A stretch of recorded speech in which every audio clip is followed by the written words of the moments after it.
the Civil Rights Act of 1957, and today you've taken over the podium, sacrificed your own comforts.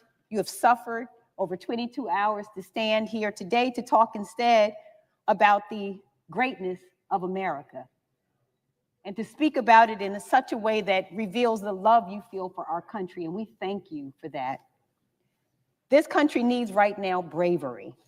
It needs leaders who are unafraid to stand up and speak truth to power, to not hold back when calling out these callous and inhumane acts that are perpetrated by this president against the American people. And when I talk about the American people, we know who we're talking about: against our veterans, against our seniors, against our children from every corner of our country. And I want to talk specifically today about our children. Mahatma Gandhi noted that the true measure of any society can be found in how it treats its most vulnerable members. This president is failing America's children, and he's doing so by harming our education system. We remember as well very fondly when Nelson Mandela said, "Education is the most powerful weapon which you can use to change the world." And I think many of us recognize that that is exactly why we're seeing all of the attacks that we've seen on this system, because we recognize that education allows us to change the world. Last Friday, Secretary McMahon shut yet another critical lifeline off to our states and our schools, canceling extensions that the department had previously granted to states to draw down their COVID relief money. States like Maryland originally got extensions to finish spending the remainder of these critical dollars on long-term projects, like teacher recruitment, tutoring, and other services for students. We know in particular Anne Arundel Public Schools brought Chromebooks for students with their funds, but Maryland still has a remaining ESSER balance of nearly $150 million. $150 million, that's on top of the millions that have already been clawed back, frozen, or withheld from the state by this administration. These are funds that districts like ours from all across the country were using for school construction projects and mental health supports for students. This administration is refusing to acknowledge the lasting effects of the pandemic on our nation's students, cruelly stripping educational opportunities from our students and leaving our states and our districts on the hook. So let me be clear that these are dollars that Congress authorized, dollars that have already been allocated, dollars that have already been earmarked by Maryland and our local districts for projects that will help all of our students. Our schools planned and committed these funds in good faith, in good faith. Our states have acted in good faith, and this administration is acting in bad faith, pulling the rug out from underneath them, blowing a hole in their education budgets. Our governor had this to say, and I quote, "The clawback of these previously committed funds would place an undue burden on our school systems and undermine our collective efforts to strengthen education across the state." And this is only the latest attack on public education by this administration, the latest attack on our schools and our students, the latest attack on our teachers. And we saw this administration attack HBCUs by freezing funds for the 1890 School Scholars Program, which provides tuition for students at our land-grant institutions. We saw this administration and Secretary McMahon slash teacher training grants, which help prepare our educators to serve our communities. We saw this administration proposing to move the student loan program to the Small Business Administration, threatening students access to aid and the promise of higher education. We saw this secretary and this administration lay off half of the staff at the Department of Education several weeks ago, firing over 1,300 staffers. And I want to talk for a minute about who the department fired. And by the way, these are people who are not incompetent. These are people who are not DEI. These are professionals, well-educated. The administration fired civil servants at the department's Office of Civil Rights and shuttered Office of Civil Rights regional offices, including the regional office that handles discrimination cases. And I want to make really clear, and I want the American people to hear this, that what decimating the Department of Education and the Office for Civil Rights means, it means that attorneys who intervene when schools ignore complaints from students who are repeatedly called racial slurs or who are subjected to hateful speech or imagery like swastikas on campus. It provides the technical assistance that schools need to train staff on anti-harassment practices, combat harmful behaviors, and build welcoming environments. And it holds K-12 schools and colleges that fail to keep students safe accountable.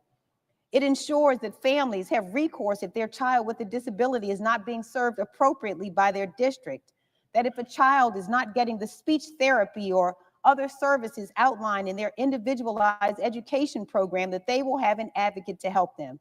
And at the time that this administration took over, there were over 270 open Office for Civil Rights cases impacting 1.3 million students in my state alone.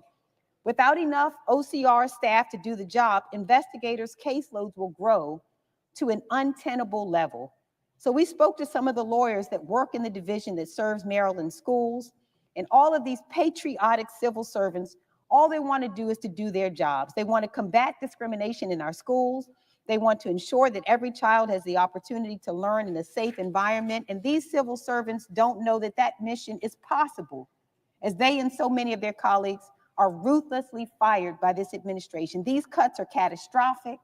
I dare say that they, like so many other decisions by this administration, are wicked. And so, Senator Booker, here is my question. What are you hearing from families in the state of New Jersey as this administration dismantles the Department of Education and slashes opportunities for students and families? I'm so grateful for the question from my friend, and that's the centering that we've been trying to do, which is, what are families in New Jersey and around America thinking? As you said, the Department of Education, and we read that earlier today, it doesn't dictate or educational policy to states, but it does do a lot to do funding for special needs kids in the states. And so I'm already hearing from parents of kids with special needs and what the impact it will have if those resources are cut. Everything from the programs that help young people afford college,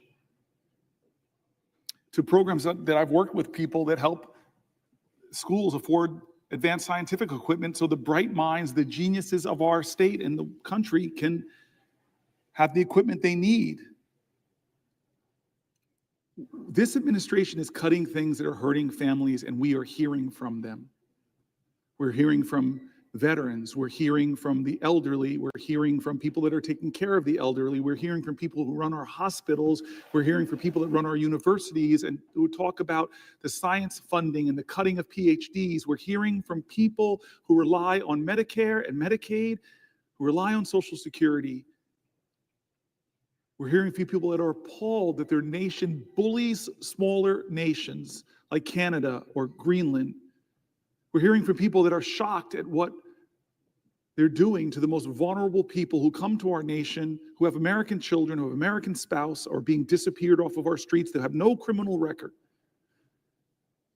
We're hearing from people that don't think it's right that a president should have a meme coin that allows him to enrich himself, to hawk his power and position for even greater wealth. And so I've done everything I can, and I'm going to do more. I've still got a little gas in the tank to elevate those voices. Will the senator yield for a question?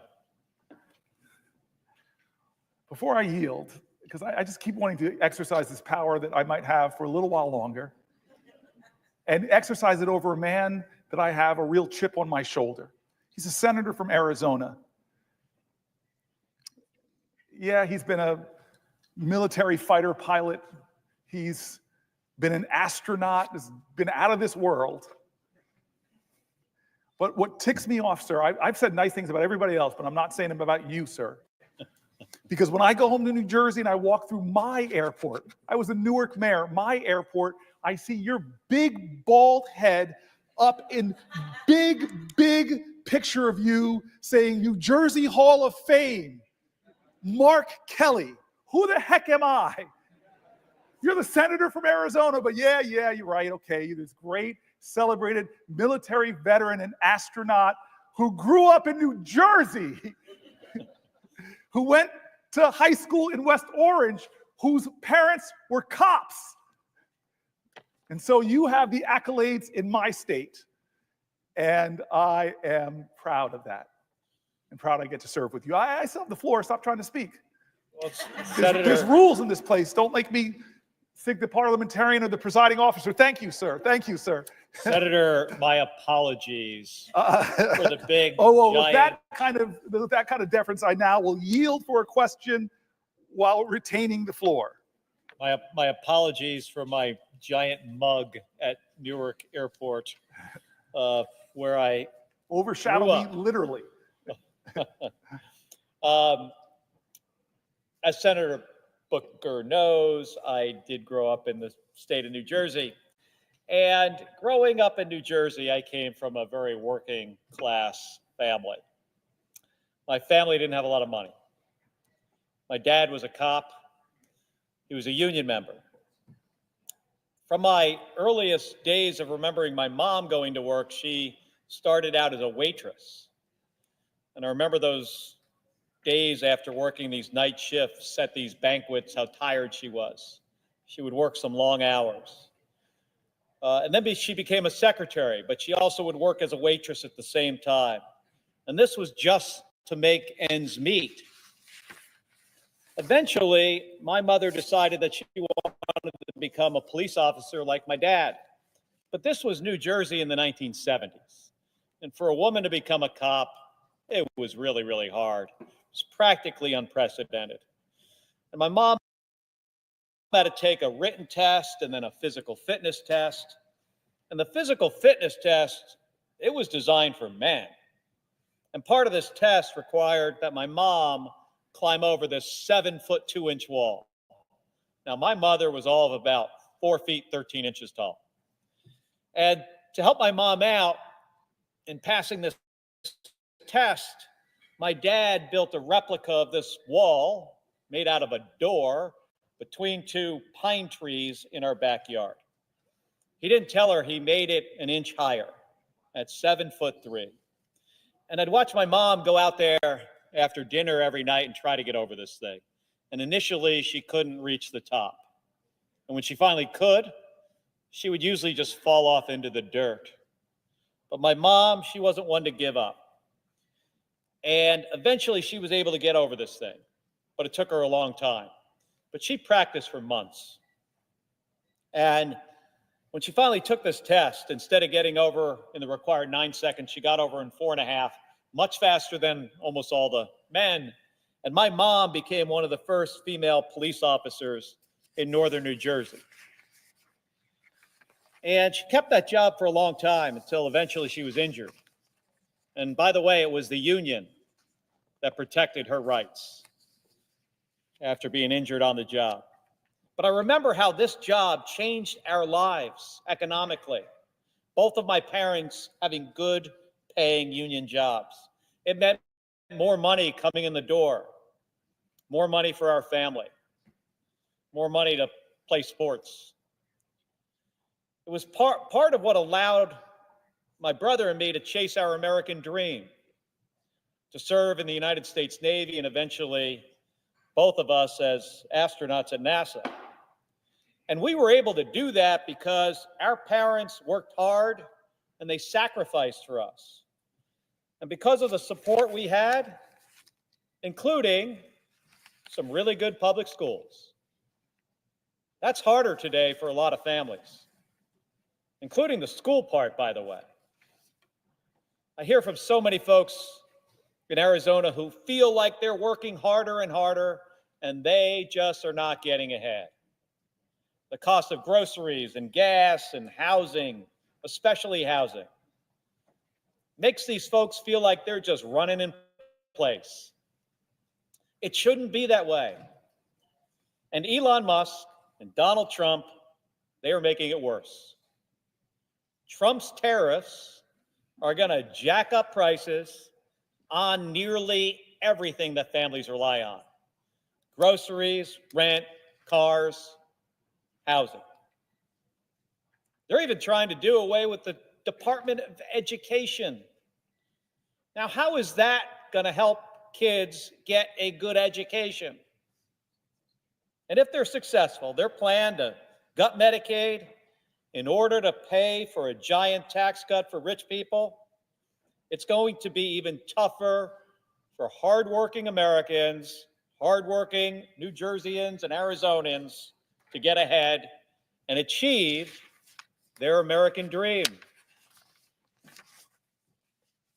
So as a fellow kid from New Jersey, and I never expected that tax cuts for rich people would potentially kill the American dream of kids all over this country. But it could. And as a kid, you, Senator Booker, growing up in New Jersey, I'm interested to hear what was your American dream and why would these giant tax cuts make that kind of dream harder? I appreciate the New Jersey Hall of Fame member, the only one in the United States Senate, and I appreciate his question. I appreciate the service of his parents out there every day, putting their heart and soul in serving the community in a dangerous job, where you often see people at their worst. I said this earlier, James Baldwin said, children are never good at listening to their elders, but they never fail to imitate them. You are living up to the example your parents set in so many ways. And then you go and pull something off that really makes me jealous, is you're one of the guys in the Senate that probably most married up. We're both Jersey boys. We both grew up there in grade schools and high schools. We both know those teachers that did so much for us. They coached sports. They taught us. I'm going back for a funeral for a great man in New Jersey named Ed Kohler this weekend, who was one of the greater influences in my life in high school. And you know how much people invested themselves. I remember learning Little League from a guy that would come back from working at a gas station, a parent of another kid. I still remember his big, thick hands teaching us how to hold the bat. And this guy's working a job at a gas station and rushes home to teach his kid Little League, but treated me, only black kid, like one of his own kids. Special communities, special heritage, special culture that we share, this Jersey culture. We got the chip on our shoulders, we're tough, we're strong, we're proud. And a lot of New Jersey's watching. Thousands of letters and emails and phone calls from all over New Jersey. Andy Kim and I are hearing from so many people,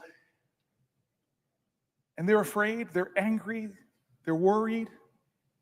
They don't understand why they're going after our Social Security programs, cutting benefits by cutting so many employees and cutting the service people get. They don't understand why they're seeing veterans being laid off from their government jobs. They don't understand why Social Security is being called a Ponzi scheme. The President of the United States is making up lies. They don't understand why veterans and Medicaid and Medicare, there's so many things that are making people worried, and I'm hearing their letters, and they're praying that we stop some of these things, like $880 billion worth of it. And the question is, why? Why are we doing this? We're doing this, and they're saying it, is to extend or make permanent the Trump tax cuts. The overwhelming disproportionate benefit went to the wealthiest amongst us and the wealthy corporations. So Trump's economy in the first 72 days is pretty bad because of his reckless, chaotic behavior. Prices are up, inflation is up, stock market had its worst quarter in 2-3 years. Consumer confidence is down, and now we're going to see tariffs tomorrow, which are going to further drive up prices, create more chaos. Trump squandered the progress we were making on the economy. He tanked the market. He jacked up prices. Is it any surprise that Americans are feeling more pessimistic, as I said, with consumer confidence going down? And what's his first major legislative push? This is what we're talking about, my colleague, my friend, my fellow New Jerseyans. His first big legislative push in this body is not to help families. No plan to lower costs.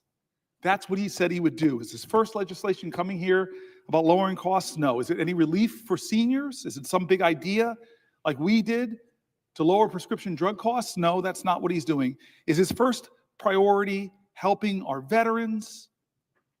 No. What is his first priority? As I said, it's extending the 2017 Trump tax cuts, a multi-trillion-dollar giveaway that slashed corporate taxes and overwhelmingly benefited the wealthy and left the middle class with crumbs, relative crumbs. He and his allies promised that the benefits would trickle down to workers. That was what we heard. It would pay for itself, was said. But in 2022, the Fed and the Joint Committee on Taxation confirmed the truth.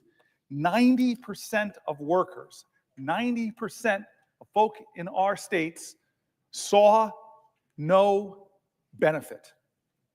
Now Trump and his GOP allies want to double down with even bigger tax cuts that would increase the deficit by over $4.5 trillion, the majority of which would go to the wealthiest people. Let me read what the Center on Budget and Policy Priorities and how they describe the plan. Here's a quote of their writings.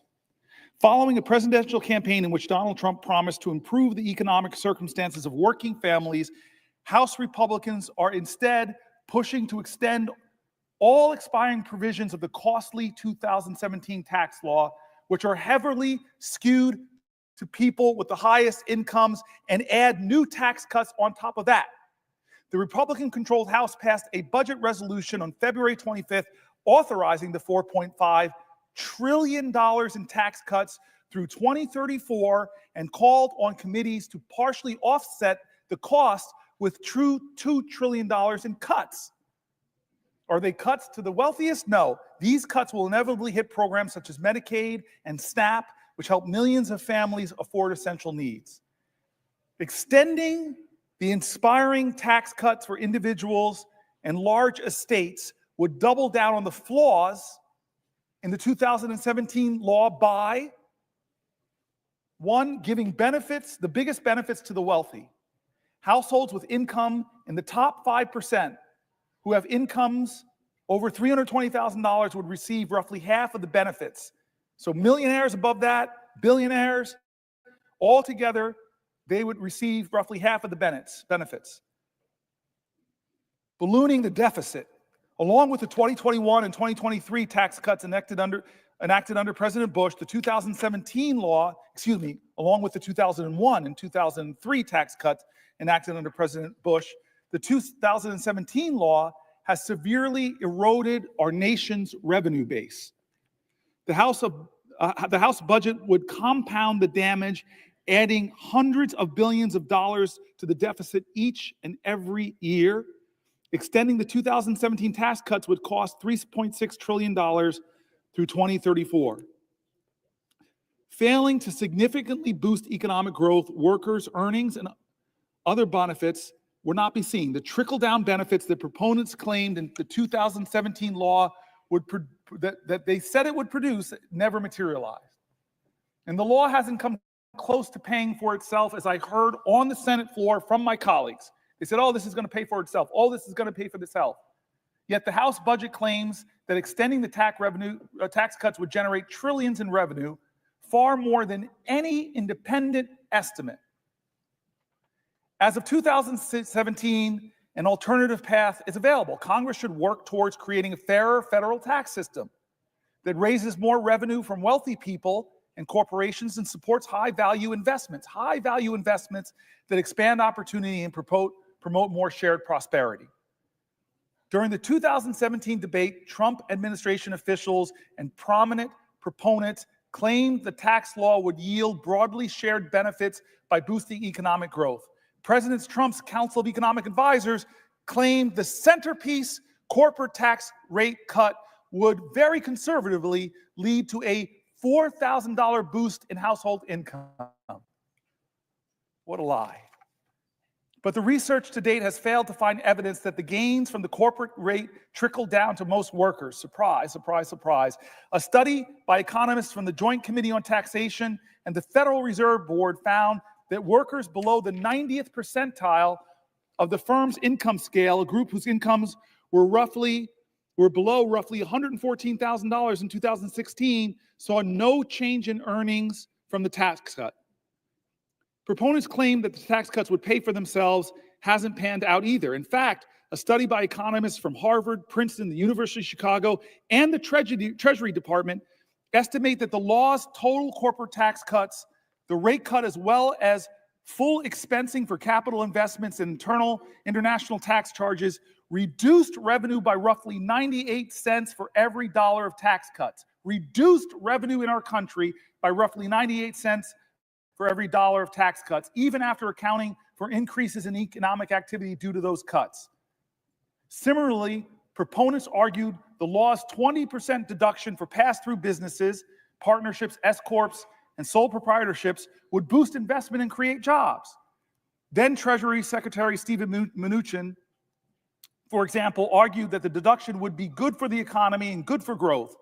But researchers have found no evidence that it provided any significant boost in economic activity and little evidence that increased investment or broadly benefited workers, other than the owners themselves. Despite the underwhelming performance, the House Republican budget resolution assumes that in enacting a $4.5 trillion in new or extended tax cuts will produce enough additional economic growth to generate an extra $2.6 trillion in revenue through 2035.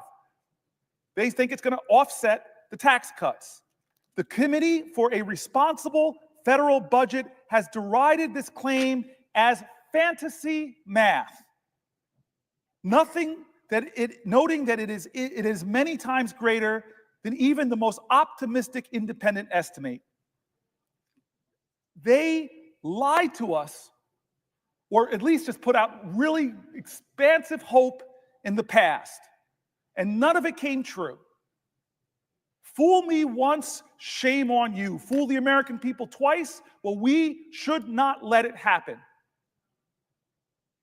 This idea in this country that if you make the wealthiest more wealthy by giving them more tax cuts and deny services to our veterans, deny health care to our seniors, cut Social Security benefits, cut scientific research, cut programs that protect people's safety and security, that is going to somehow help our nation to prosper as a whole. You're kidding yourselves. We have the evidence. We have the analysis. And this is the crazy thing. As I heard from Chuck Schumer, that Republicans are now trying to hide the true cost of their billionaire tax cuts with accounting gimmicks. The New York Times interviewed budget experts from across the political spectrum to shed light on the Republicans' trickery. And this is the article I want to read. I know some people have questions. I want to read this article because Schumer shook me.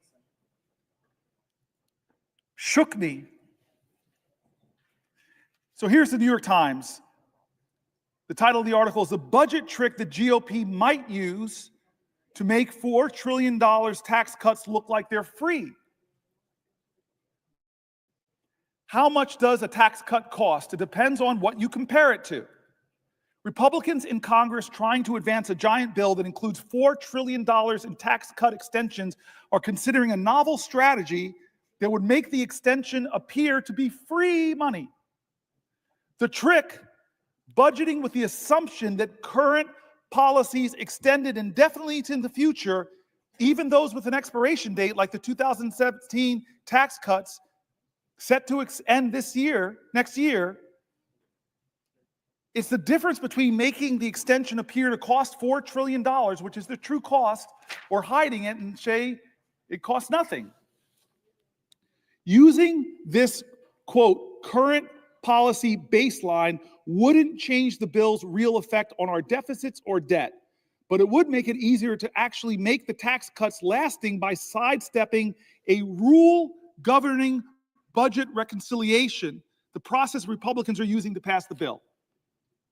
Yes, this sounds technical. That's why we've enlisted some of our Washington's top budget veterans to explain this maneuver using a metaphor. Across the ideological spectrum, nearly all of the more than 20 experts we heard from disliked changing the baseline that Chuck Schumer just came in here and said the Republicans have already decided that they're going to do it. This is outrageous. But here are The New York Times interviewed across the ideological spectrum, whole bunch of experts from the center, from the right, from the left, and let's hear what they're saying about this gimmick.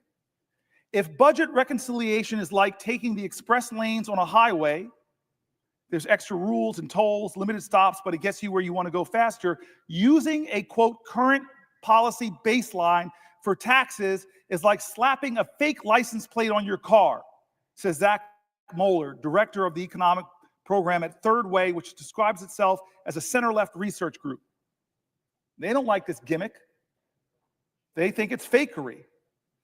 Here's another person using an analogy. It's like taking an expensive week-long vacation and then assuming you can spend an extra $1,000 per day forever since you are no longer staying at the plaza. That's Goldwyn, Senior Vice President and Senior Policy Director for the Committee for a Responsible Federal Budget, a nonpartisan group that tends to be hawkish on deficits. Here's another person, Jessica Riedel, Senior Fellow at the Manhattan Institute. I've worked with them in the past, a conservative research group, and the chief economist for the former Republican Senator Ron Portman of Ohio. Last year, despite being deeply in debt, I bought a $100,000 sports car. So next year, buying another $100,000 sports car is not irresponsible because I'm merely spending the same amount of money as the year before. And if I purchase only a $70,000 car, then I should be congratulated for reducing my annual spending by $30,000.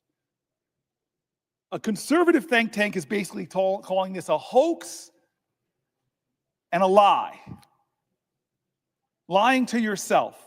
That if I keep spending the same amount I've kept spending to drive up the costs,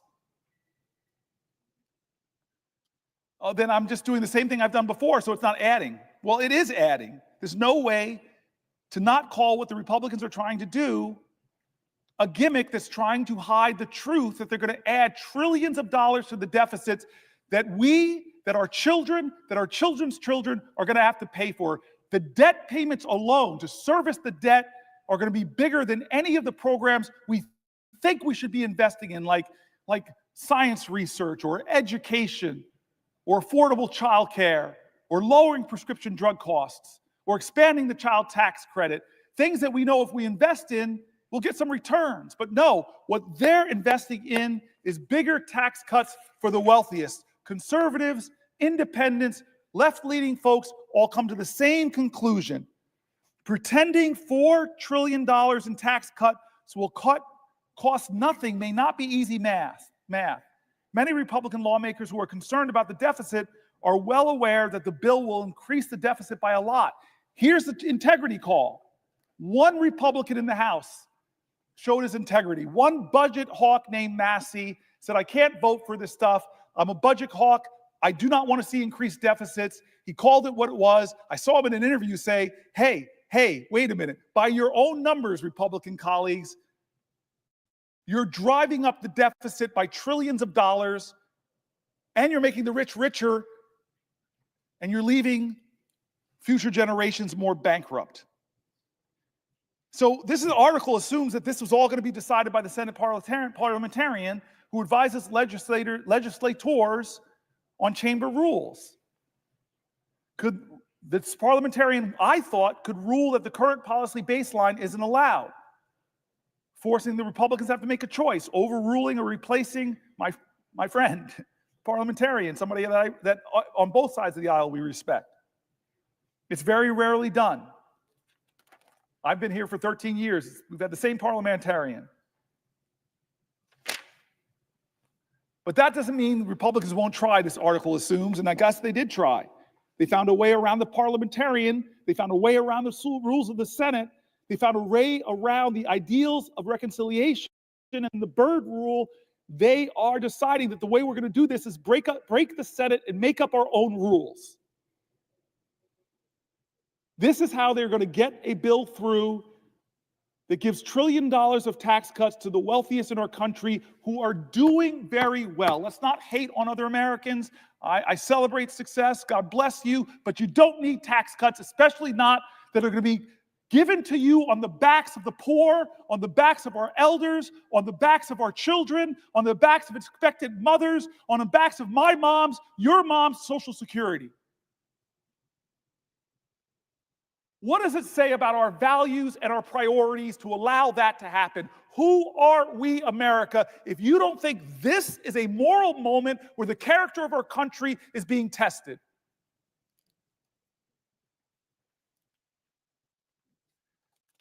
I tell you, the Senate has stopped crazy gimmicks like this before, but the persuasive power of Democratic senators probably won't be enough. We as a country, like these economists that are Republicans, that are Democrats, that are nonpartisan, who called out this budget gimmickry for what it is,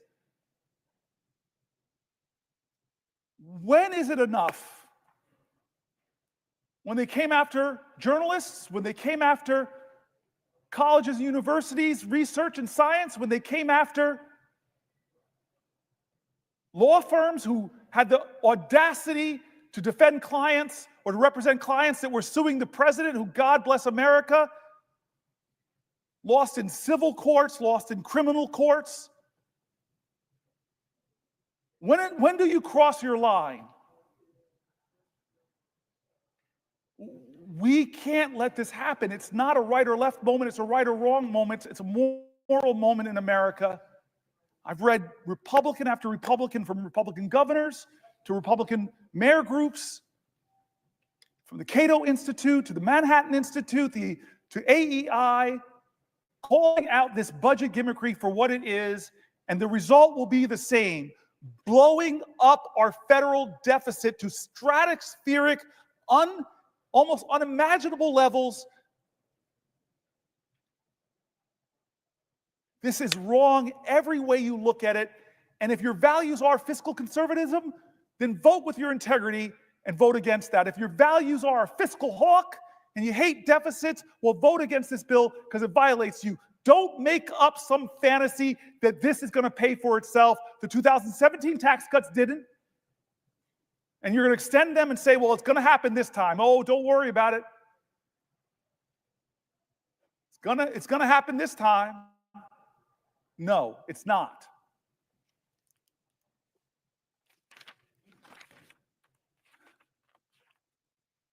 Here's an article.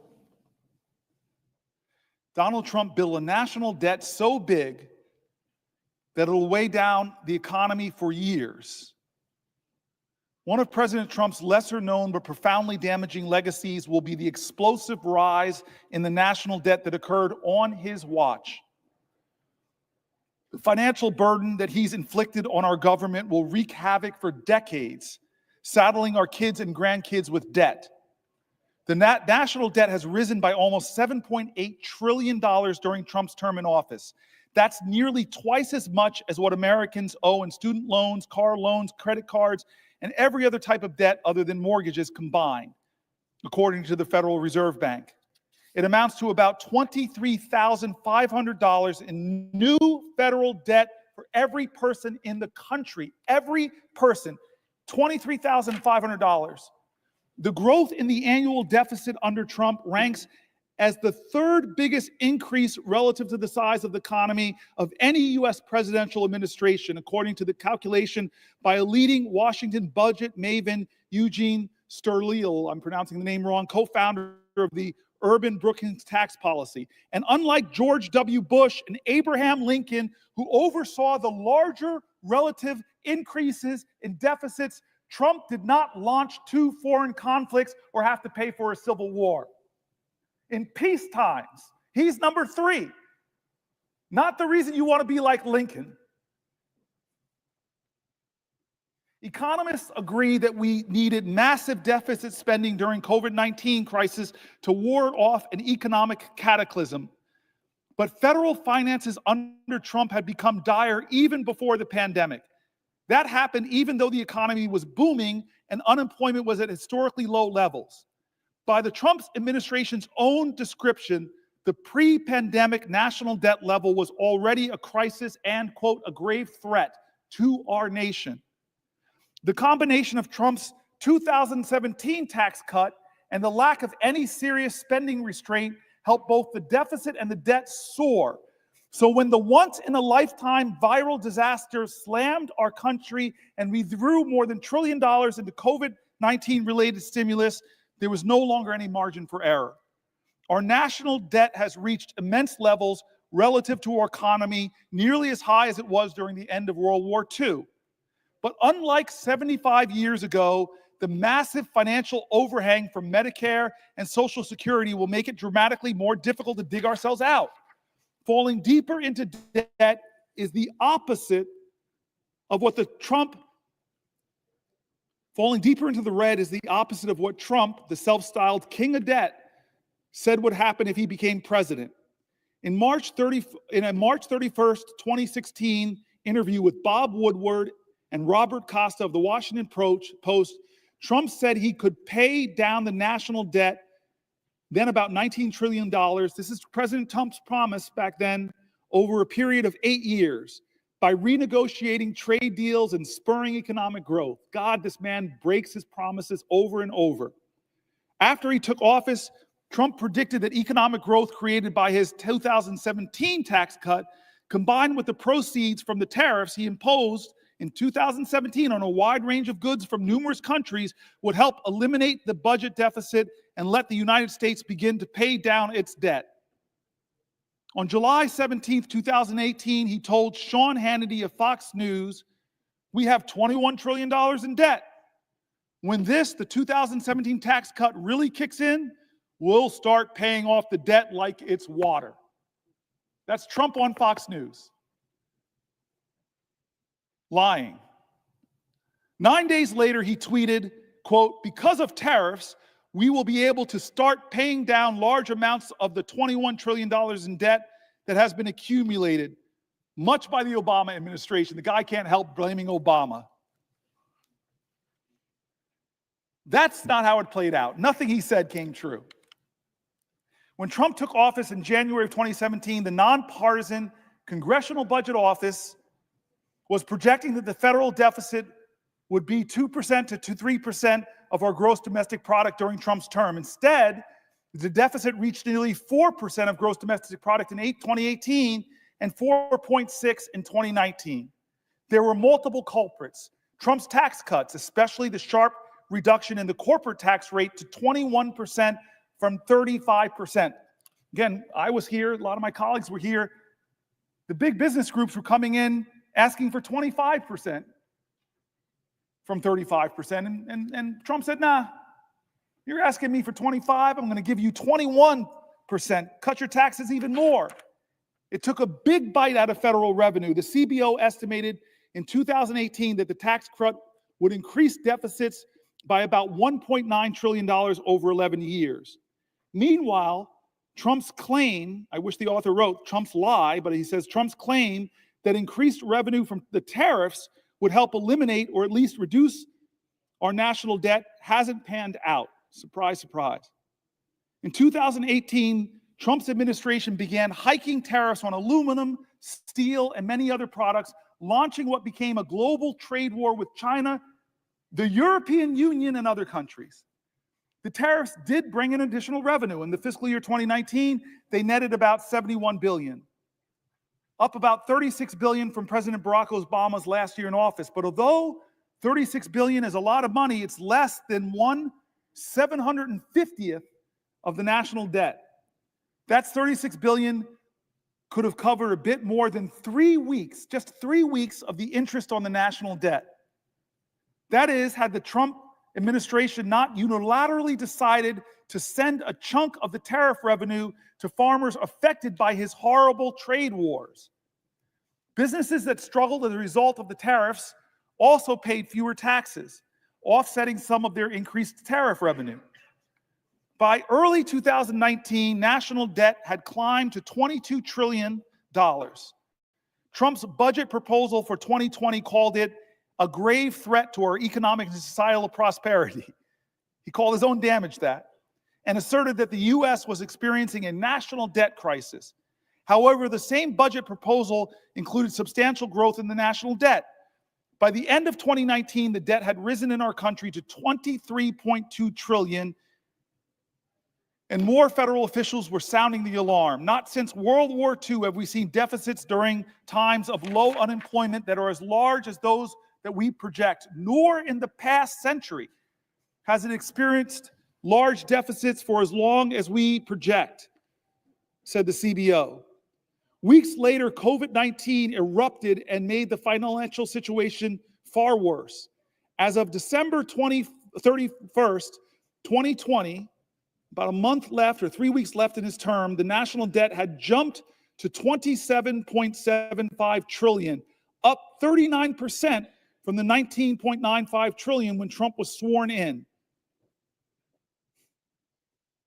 He increased our deficit by 39%. The government ended its 2020 fiscal year with a portion of the national debt owed to investors, the metric favored by the CBO, at around 100% of GDP. The CBO had predicted less than a year earlier that it would take until 2030 to reach that approximate level of a debt, but not under Donald Trump, including the trillions owed to various governmental trust funds. Under his leadership, the total debt grew and grew and grew. It's now at about 130% of GDP. Where are the fiscal hawks?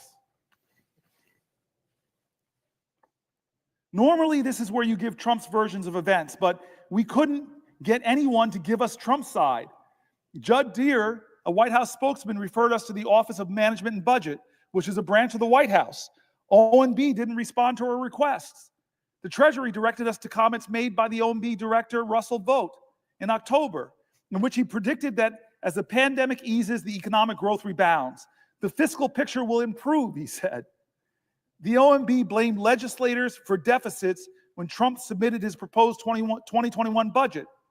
Unfortunately, the Congress continues to reject any efforts to restrain spending. It ain't me, he's saying, it's them. Instead, they have greatly contributed to the continued ballooning of the federal deficits and debt, putting the nation's fiscal future at risk. Still, the deficit growth under Trump has been historic. The Tax Policy Center has said that a comparison of every American president using a metric called the primary deficit, they are saying Trump had the third biggest primary deficit growth, 5.2% of GDP. He's our biggest debt man.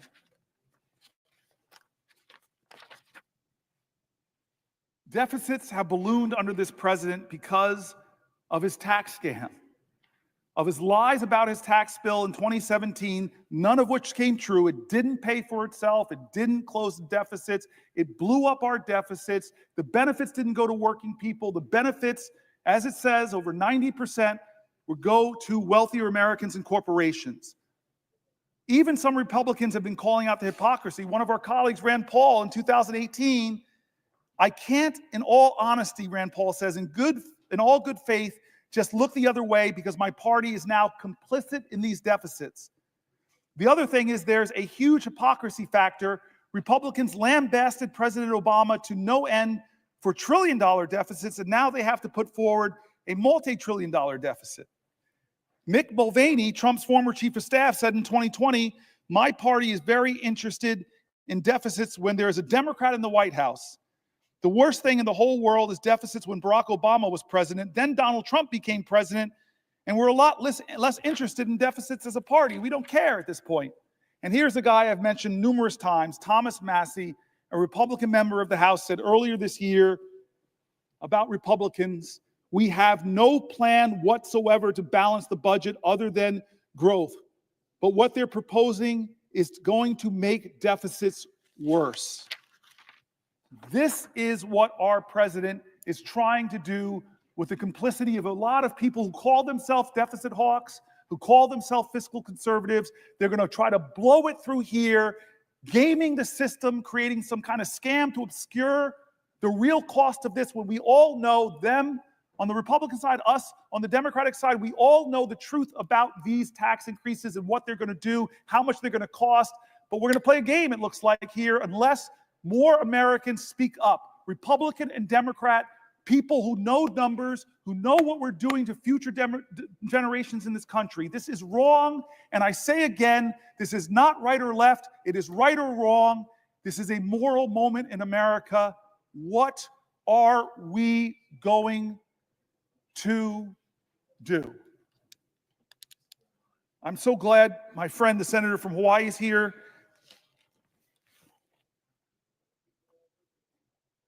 I try to keep M&Ms in my desk occasionally if she wants to partake of New Jersey's state product. The M&M was invented in Newark. Truth? Get great trivia here. I'm waiting for the senator from Hawaii, my dear friend, to ask me a question because I have the floor. Will the senator yield to a question? I will yield for a question while retaining the floor. Okay. I'm glad you mentioned M&Ms. Both of us are lawyers, and I remember I got through the studying for the bar exam by eating mounds and mounds of M&Ms. So I thank you, the senator from New Jersey, for continuing to provide me with M&Ms. I want to thank you, Senator Booker, for standing here for hours on end to push back, to fight against this administration's lawlessness. And in fact, a reporter asked me today, do you think this is a good use by Senator Booker of his time to be on the floor to do this? And I said, anytime any of us gets up and use our voices to counter, to fight against the lawlessness of this administration, it is a good use of our time. So thank you, Senator Booker, for yielding to me and for standing up to the American people. And is it making a difference? Millions of people are watching you, Senator Booker. Millions have watched and are watching you. It's making a difference. So I want to ask you a question about the lawlessness of this administration. As you yourself said last night, quote, these are not normal times in our nation, end quote. In fact, these are the very words that I often use when I meet with anybody who comes to see me from Hawaii, individuals, organizations. I say, these are not normal times. So Donald Trump has made no secret of the fact that he fancies himself a king with total disregard for the rule of law. And from day one, he and his administration have taken one illegal action after another. On his first day in office, Donald Trump issued an executive order purporting to end birthright citizenship, a right protected in our Constitution for more than a century. Birthright citizenship. He tried to unilaterally freeze federal funding for everything from cancer research to disaster aid, funding that had already been appropriated by Congress and that the executive branch is required by law to spend. It is not as though it's up to the president to decide what programs he's going to release money for. Congress already made that determination. By law, he is supposed to expend these funds. But again, he thinks he's the king. He can do whatever he wants. So he's put a freeze on these funds. He's enabled Elon Musk, an unelected billionaire, the richest person in the world, whose only qualification is the more than $200 million he spent to get Trump elected, to run roughshod through our government. Together, they've attempted to shutter USAID and the Consumer Financial Protection Bureau, just for two examples. This Consumer Protection Bureau, which has returned more than $21 billion to consumers through its enforcement actions. $21 billion going to our consumers. And apparently King Trump can't stand that, and neither can Elon Musk. These are agencies that do critical work at home and abroad and represent just a minuscule part of the federal budget, but this doesn't stop either Trump or Musk from going after these programs. And Musk's so-called Doge team has gained access to sensitive databases and payment systems across our government containing the personal information of millions of Americans. So he has access to the Treasury Department database all our social security numbers, our tax payments, all of that. He is running roughshod until stopped by a court on these databases. And they've done all this without any transparency or accountability whatsoever, meaning we still don't know the full extent of where Doge has been or what they've done. Trump has launched an all-out assault on our federal workforce. He attempted to fire tens of thousands. He actually fired them who are on probationary status overnight, and only for courts to order them, these thousands and thousands of federal employees in probationary status, to be reinstated weeks later. Talk about chaos, talk about sowing fear. So now he's attempting to reclassify whole swaths of federal employees to strip them of civil service protections and in some cases eliminate their ability to bargain collectively.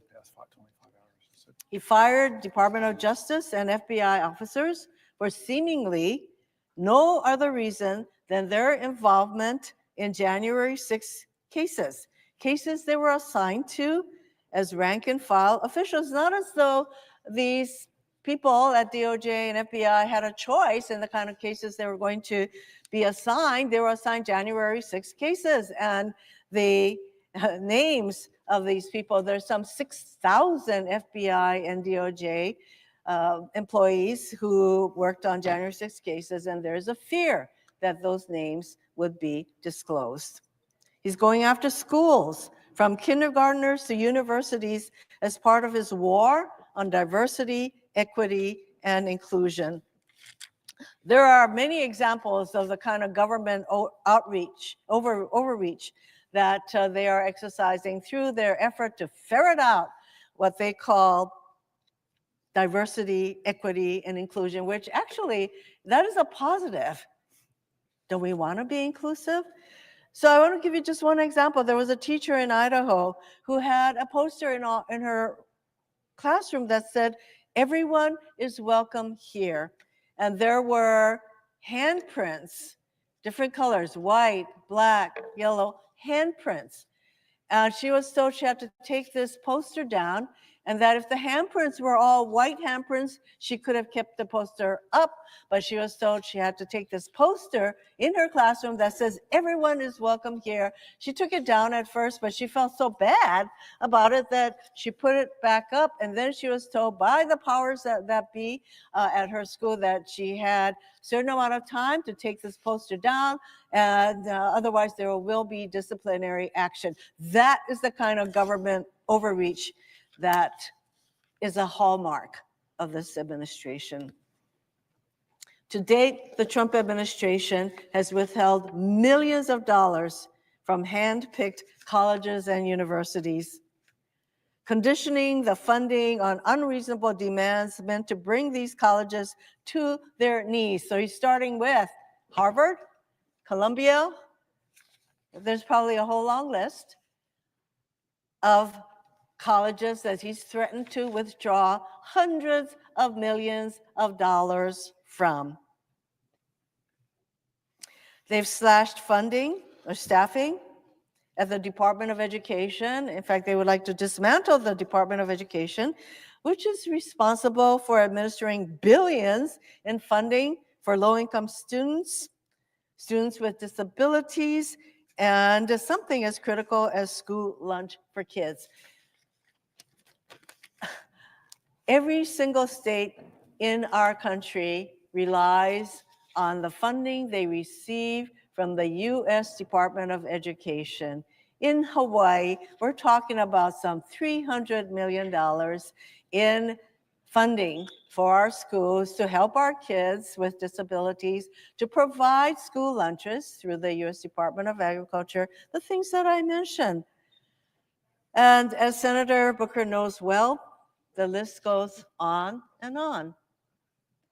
This administration continues to abuse its power, acting with total disregard for the rule of law.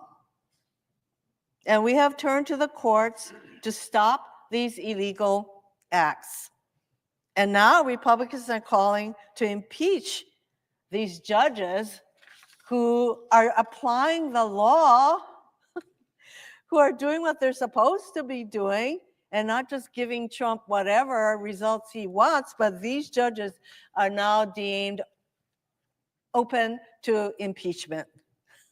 It's clear Trump and his cronies will keep on doing whatever they want, regardless of the Constitution or the law. They are crippling government and sowing total chaos across our country while doing nothing to address the actual issues people care about.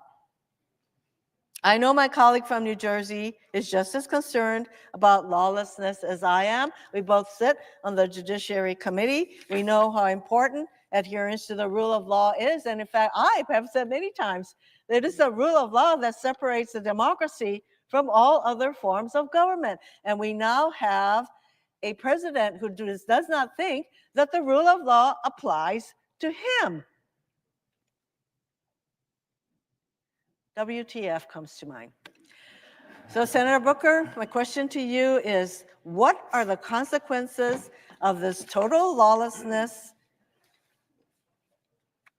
on our government, our country, and the American people? Thank you, Senator Hirono. I think I need somebody to say what WTF, and to come from you is particularly precious and great. I'm grateful. And this rule of law is really important. It's part of this whole moment in American history that I keep calling a moral moment, something beyond the normal, where we shouldn't respond in a normal fashion.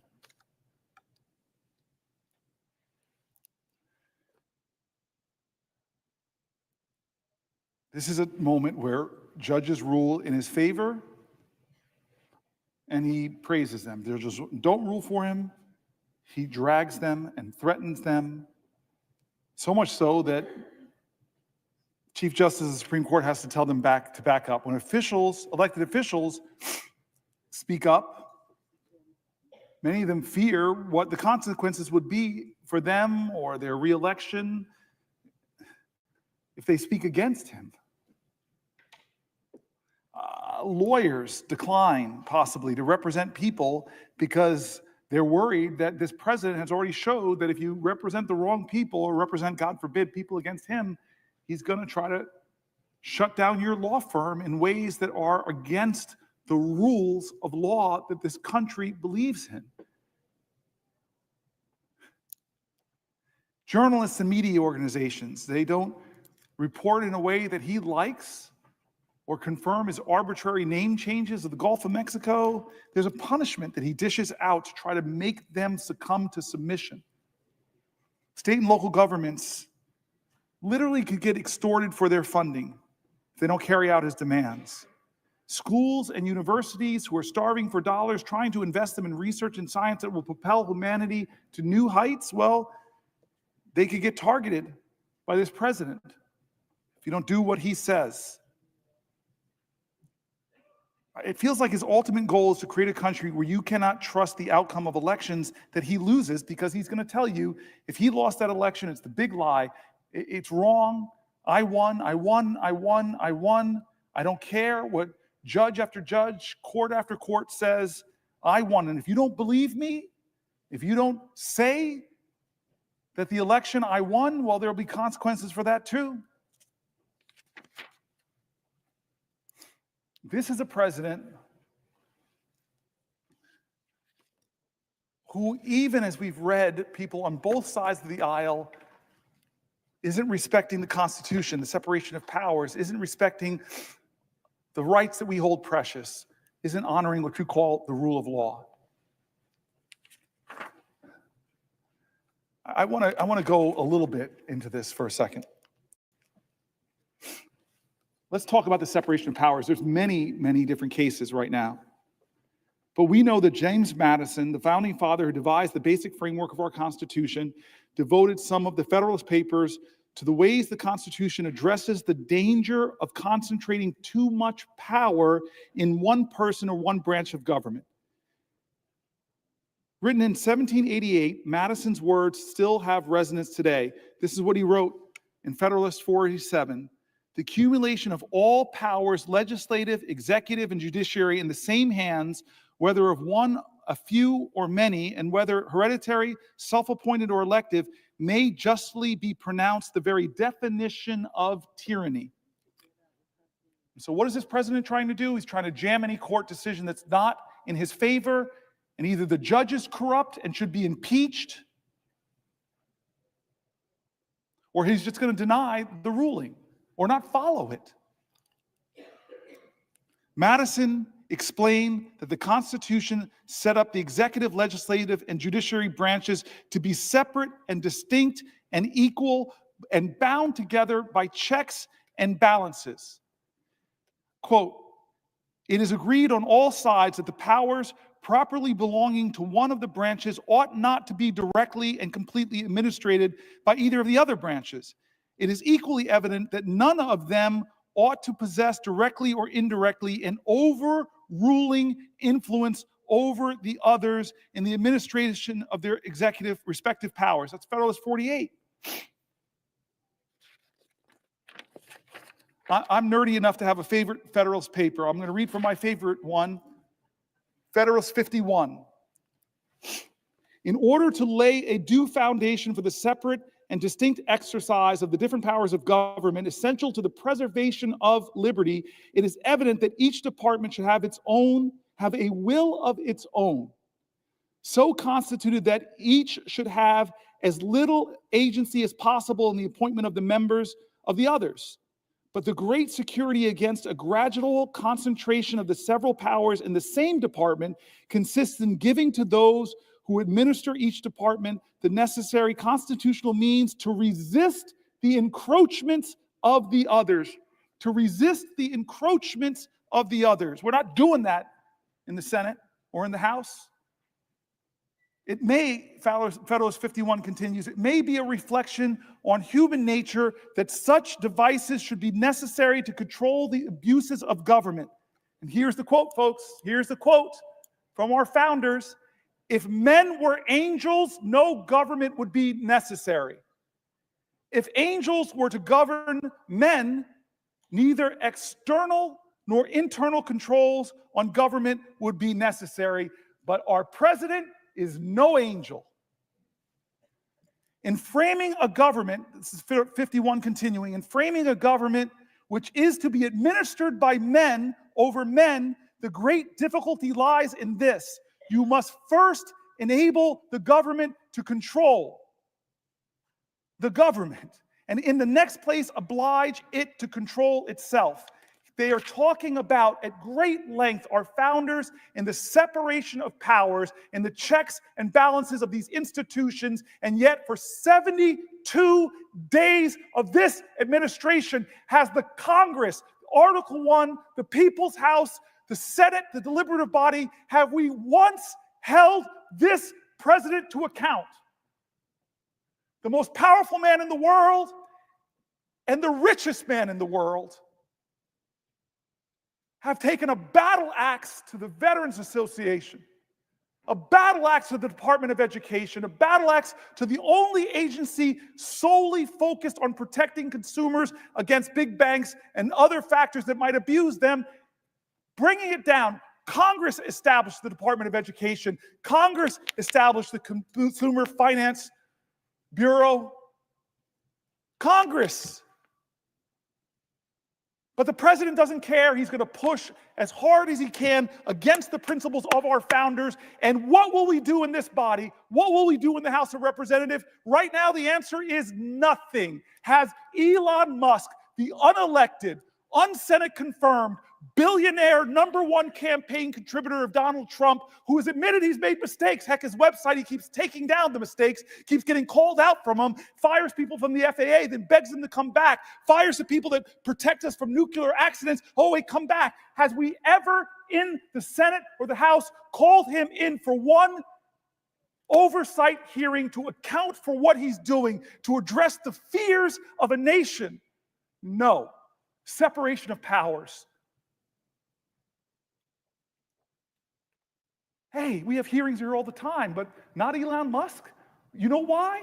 You know why I think why? Tell me I'm a conspiracy theorist. Because what Elon Musk is doing to some of my colleagues on the other side of the aisle is threatening them.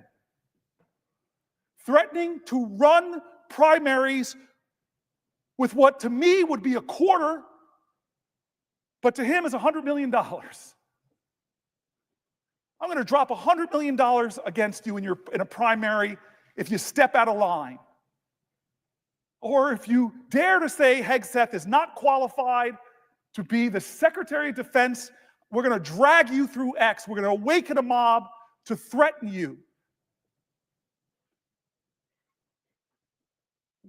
Our founders spoke so eloquently to protect against that kind of corruption, to protect against that kind of egregious tyrannical power that says, only I can save this country. Give me all power. Let me be the strong man. And we know who he respects on the global stage. I was stunned. I thought it was a joke during the election when he said his favorite leader is Viktor Orban, whose rollback democratic principles, whose concentrated power.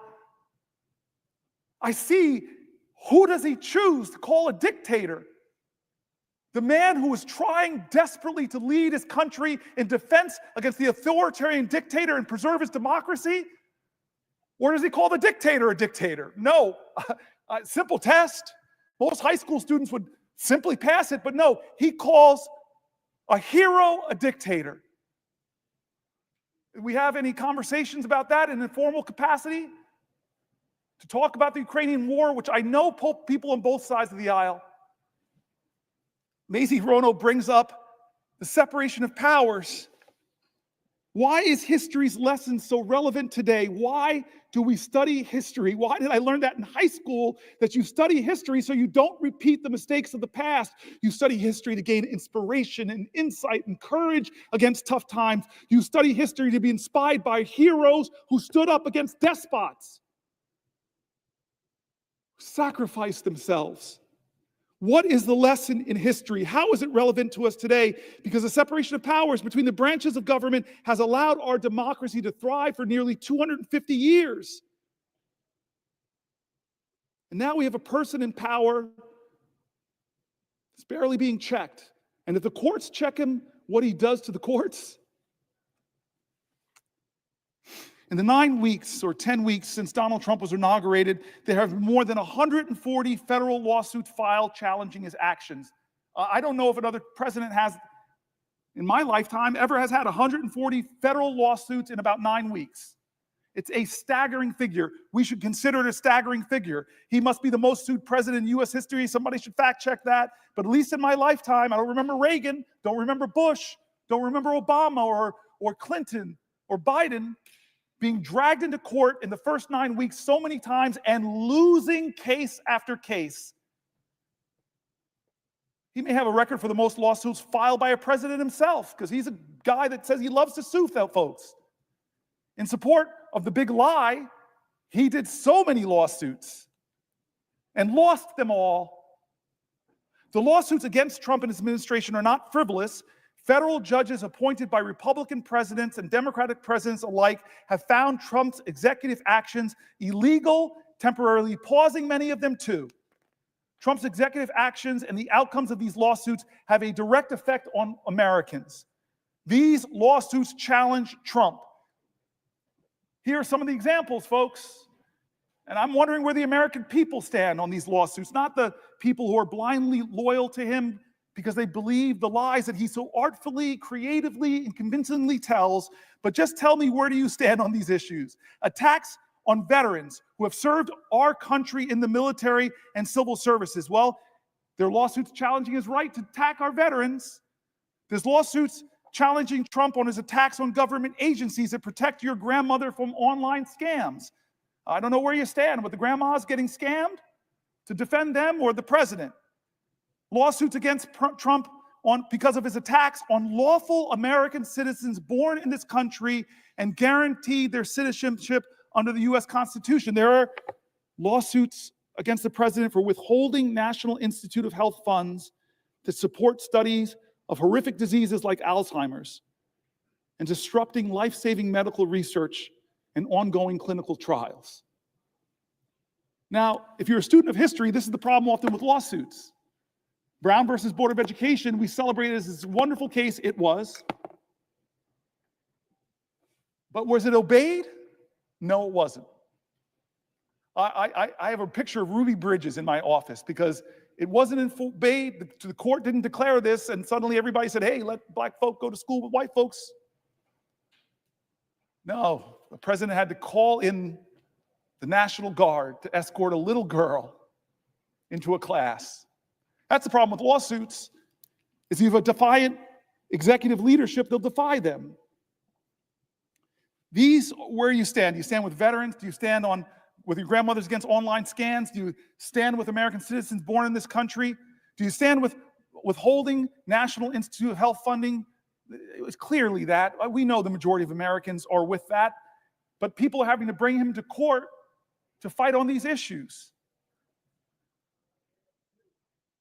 So many cases being done. So many cases I have here before me. So many cases. I could read them all, but you all know many of them. They're done in the press as he pushes, as Elon Musk push. They push the bounds of the authorities of the Constitution of the United States, and people are bringing lawsuits. But that is not enough. Martin Luther King didn't step down because of Thurgood Marshall's legal work. John Lewis didn't step down. Ella Baker didn't stop. Abraham Joshua Heschel didn't stop. The great Rabbi Joachim Prince didn't stop. The people of the United States of America, more powerful than courts, the people of the United States of America, more powerful than the Constitution. I just said something controversial, so let me defend myself. I believe in the people. I believe in the words of the great learned hand. He said the like of what I just said, so let me read somebody far greater, far more vaunted than this senator from New Jersey. Learned Hand serves as a federal judge from 1909 to 1951. He was nicknamed the 10th Justice of the Supreme Court for his many influential decisions. And he wrote this speech about our Constitution, about our liberties, about the tyrants in every generation who have tried to subvert our democracy. Some of them from this body, like the Red Scare that had so many Americans being unjustly fired, unjustly deported, unjustly jailed, that infringed on freedom of speech, freedom of expression. I'm sorry, every generation of Americans have seen demagogues rise to try to undermine what American stands for. And Learned Hand knew that. He had so much wisdom about our Constitution. We are gathered here to affirm a faith in a common purpose, a common conviction, a common devotion. Some of us have chosen America as the land of our adoption. The rest have come from those who did the same. For this reason, we have some right to consider ourselves a picked group, a group of those who had the courage to break from the past and brave the dangers and the loneliness of a strange land. What was the object that so nerved us, or those who went before us, to this choice? We sought liberty, freedom from oppression, freedom from want, freedom to be ourselves. This is what we sought. This we now believe that we are by way of winning. What do we mean when we say that, first of all, we seek liberty? I often wonder whether we do not rest our hopes too much upon constitutions, upon laws, and upon our courts. These are false hopes. Believe me, these are false hopes. Liberty lies in the hearts of men and women. When it dies there, no constitution, no law, no court can save it. No constitution, no law, no court can even do much to help it. While it lies in our hearts, there it needs no constitution, no law, no court. And what is this liberty which must lie in the hearts of men and women? Please, please, please listen to what he writes next. What is this liberty which must lie in the hearts of us Americans? This is what he says next. It is not the ruthless, the unbridled will. It is not freedom to do as one likes. That is the denial of liberty and leads straight to its overthrow. A society in which men recognize no check upon their freedom soon becomes a society where freedom is a possession of only a savage few, as we have learned in this country to our sorrow. What then is the spirit of liberty? I cannot define it. I can only tell you my own faith. The spirit of liberty is the spirit which is not too sure that it is right. The spirit of liberty is the spirit which seeks to understand the minds of other men and women. The spirit of liberty is a spirit which weighs their interest alongside its own without bias. The spirit of liberty remembers that not even a sparrow falls to earth unheeded. The spirit of liberty is a spirit of him who, near 2,000 years ago, taught mankind that lesson it has never learned, but has never quite yet forgotten, that there may be a kingdom where the last shall be heard and considered side by side with the greatest. And now, in the spirit of that great America for which our young men are at this moment fighting and dying, in that spirit of a liberty and America, I ask you to rise and say with me the pledge of our faith in the glorious destiny of our beloved country. I now ask you to raise your hands and repeat after me this pledge. And he says, the Pledge of Allegiance.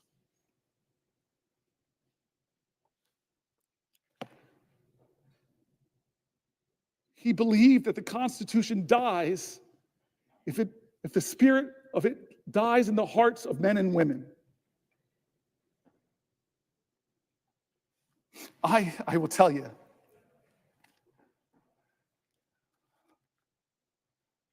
this Constitution has saved my life. It made my life because people marched to make real on the promise of our democracy. People bled to make real on this democracy. When some people told us that this Constitution didn't apply for us, this body, Republicans in America stood up and said, no, President Johnson, we're going to do amendments. We saw the 13th Amendment, the 14th Amendment, the 15th Amendment would guarantee my ancestors finally full citizenship in the United States of America and the protections of the Constitution. I am here in this body because of past generations that fought to uphold the Constitution, not because the Constitution was real to them, but because they brought reality and hope and love and promise to the Constitution. They were Americans that said, like Langston Hughes, America never was America to me, but I swear this oath, America will be. They loved this country so much, even when it didn't love them back. I am here because of that. I'm the fourth black person popularly elected to this body because of generations that believed so much in this document that they were going to make it real. It lived in them. I quoted earlier today. It's worth quoting here again. The great Margaret Chase Smith, a U.S. Senator from Maine, a Republican, in her famous Declaration of Conscience speech, delivered on June 1st, 1950. Thank you, my good Senator friend Whitehouse, because Lord knows I would have slipped and fallen on my tuchus and have ended this long filibuster because I fell to the floor. That's what you mean when the brother has your back. What did this Republican say in a time of tyranny in her times, in a time where the Constitution stopped living in people's hearts, where people believed that whipped up fears of others by demagogues where people believed the fear that they heard again and again on the radio, that we should fear other Americans, when people believed their fear justified them inhibiting the greatness of the Constitution. What's that old saying from one of our great leaders of the past? If you're willing to give up your liberty in order to ensure your security, you will lose them both. And so here was this courageous Republican who, in a time that demagogues were whipping up fear, where First Amendment rights were being trampled, where people were being intimidated into silence, where people were afraid to go up against the big and the powerful and the rich, where people were being deported from our country, where Jews were being deported and accused of being communists as justification to take them out of the country because they didn't have permanent legal status. Yeah, that's our history. What did she stand up and say in the Senate? This Republican putting her own career at risk to call out Senator McCarthy. She said, I don't believe the Republican Party is in any sense a party of fear. I do believe that the Republican Party has made an alliance, though, with the four horsemen of fear. The fear of communists, the fear of labor unions, the fear of the future, and the fear of progress. There are people fear-mongering now. There are people trying to tell Americans to hate Americans, either with the great dear leader or you're a danger and an enemy. And it's not just Democrats that are being drugged. There are being other Republicans. I saw it happen. I saw it happen to one of our vice president's daughters, a congresswoman. I saw it happen to colleagues of mine like Jeff Flake, like John McCain, like Corker, who stood up in this body and told the truth about dear leader, and they saw the consequences politically. You want to talk about where the Constitution lives and defending the Constitution? First, make it real in your heart, like those women did before the amendment that granted them the right to vote, who love this country so much. You want to know where the Constitution lives in your heart? I just met with extraordinary men and women who are Native Americans to this country. Were here before any of us. They love this country so much, even with the sins against them. You want to know where the Constitution lives? Let it live in the hearts of all Americans now, and ask yourself, is the leader of our country, is he living the Constitution in his heart? Because his learned hand says it's not braggadocious, it's not mean, it is loving, it is kind, it is expansive. We are Americans. Our creed above the presiding elder says it all, e pluribus unum, trying to remind our country that despite racial difference, gender, besides Republican or Democrat, ethnics, you know all the lines that divide us are not nearly as strong as the ties that bind us. That's what e pluribus unum means. What about the pledge that learned hand read? Listen to the words. It says things. It says things in that pledge. It says that we are one nation under God, that we are indivisible, and we pledge ourselves to liberty and justice, not just to the people who agree with the president, but for all. God bless my courageous colleagues who have spoken out in the past and suffered the consequences. The liberty and the Constitution lives in their hearts. They put patriotism over politics. We are in this moral moment now. We are in this moral moment now. This is not right or left. Don't let them say this is a partisanship. It is not. It is not left or right. It is right or wrong. America, this is a moral moment. Does the Constitution live in your heart?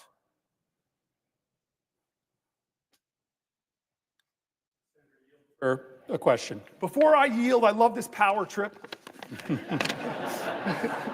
It's the only time in 13 years that I've really felt this power. I don't have to let my colleagues speak.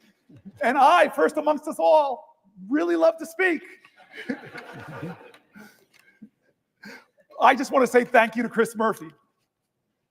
I repeated this 10, 15 hours ago, but I just want to tell the story and then I'll let you go, Chris. 9 years ago on this floor, after the Pulse shooting, we called Chuck Schumer, Chris and I saw a moment, he saw a moment that We couldn't do business as usual.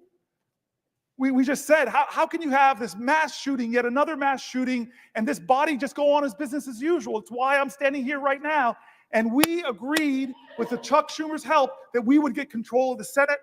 And Chris Murphy went down to that desk, and I promised him, I'll be with you, I'll stand with you, I won't sit down, we'll go as long as we possibly can. And he began a filibuster 9 years ago, and it lasted 15 hours, and he still had fuel in the tank. I know he did. I was a hurting guy. I told you my back was hurting, my feet were hurting. But we had a direct end when Mitch McConnell agreed to give us votes on common sense gun safety, which I think every American, most gun owners agree on, just universal background checks. And it failed to get 60 votes in the Senate, but you stood, and I stood with you. And he said to me days ago, if you're going to do this, brother, I will be your aide de camp this time, and you've been with me. You have been with me far past 15 hours. You've been with me for 23 hours and 49 minutes.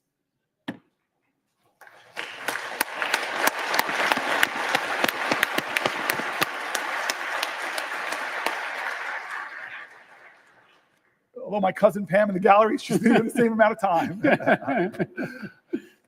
All right, so I'm going to yield my power. It's not going to go to my head. This is why we need separation of powers, checks on men, because men are not angels.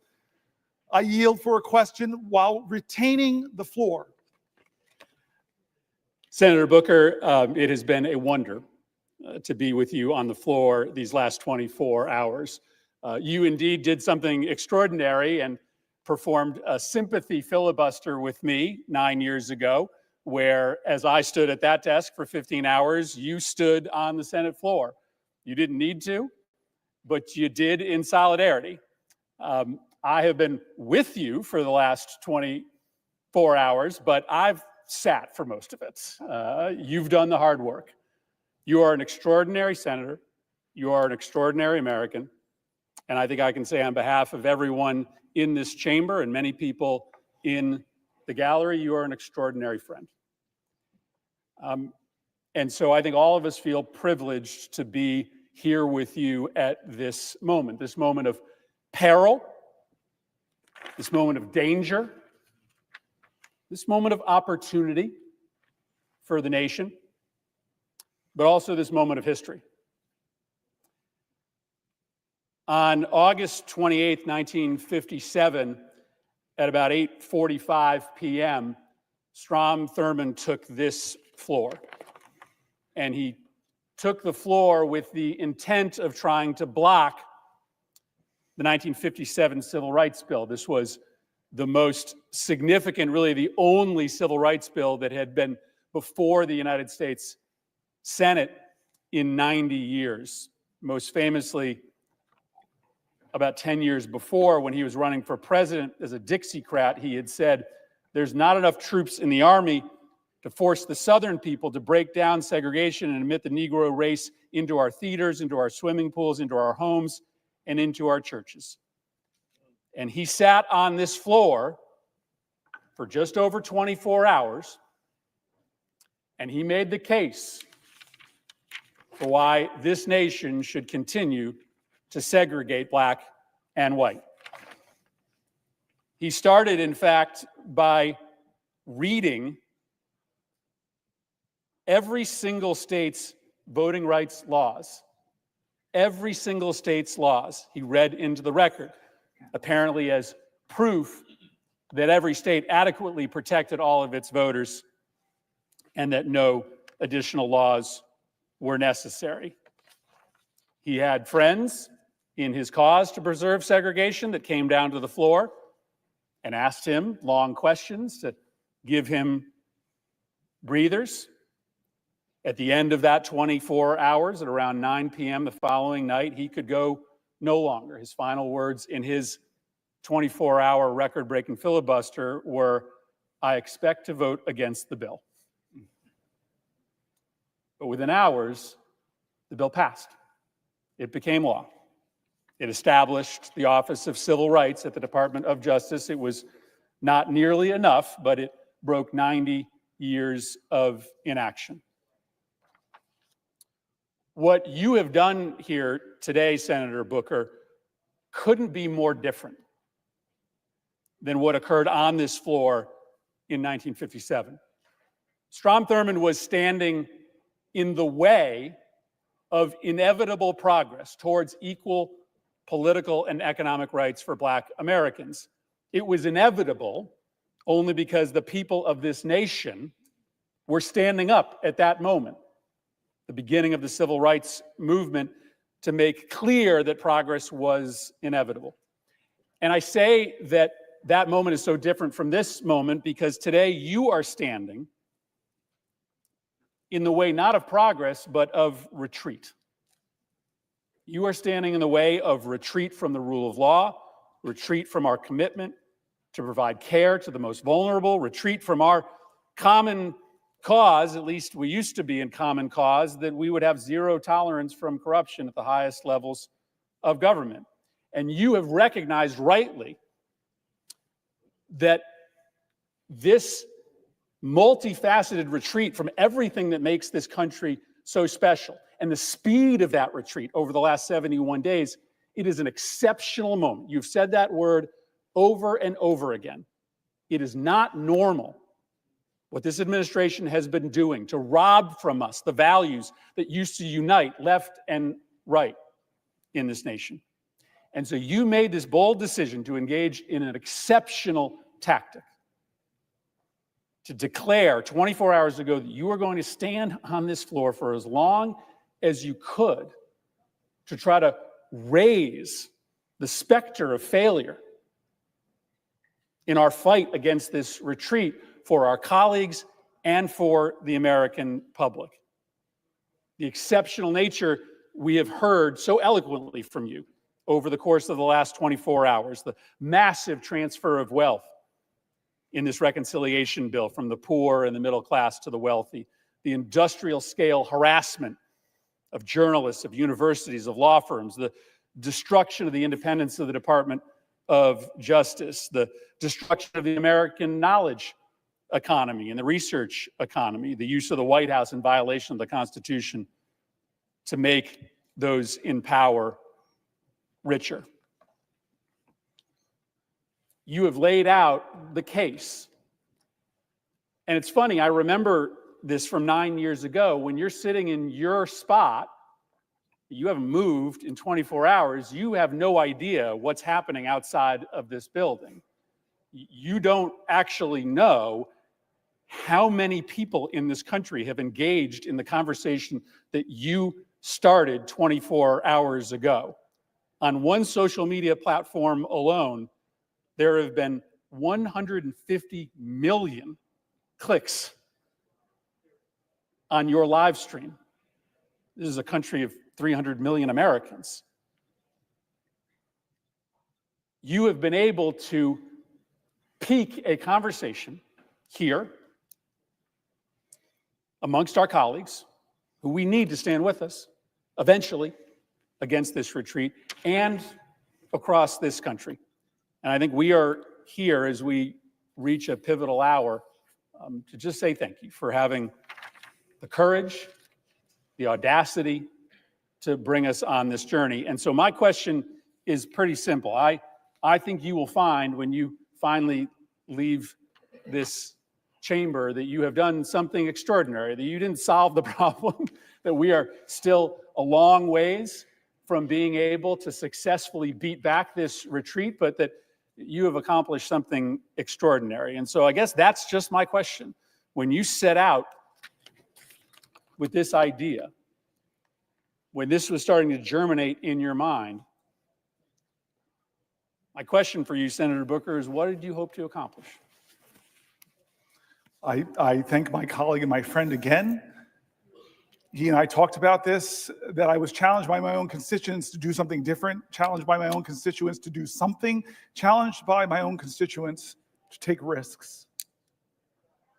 My staff here, who should get a lot of credit for making it thus far, I'm not sitting down, but I'm mindful of what you said about Strom Thurmond. I'm mindful of that right now as I watch that clock tick for another 20 minutes.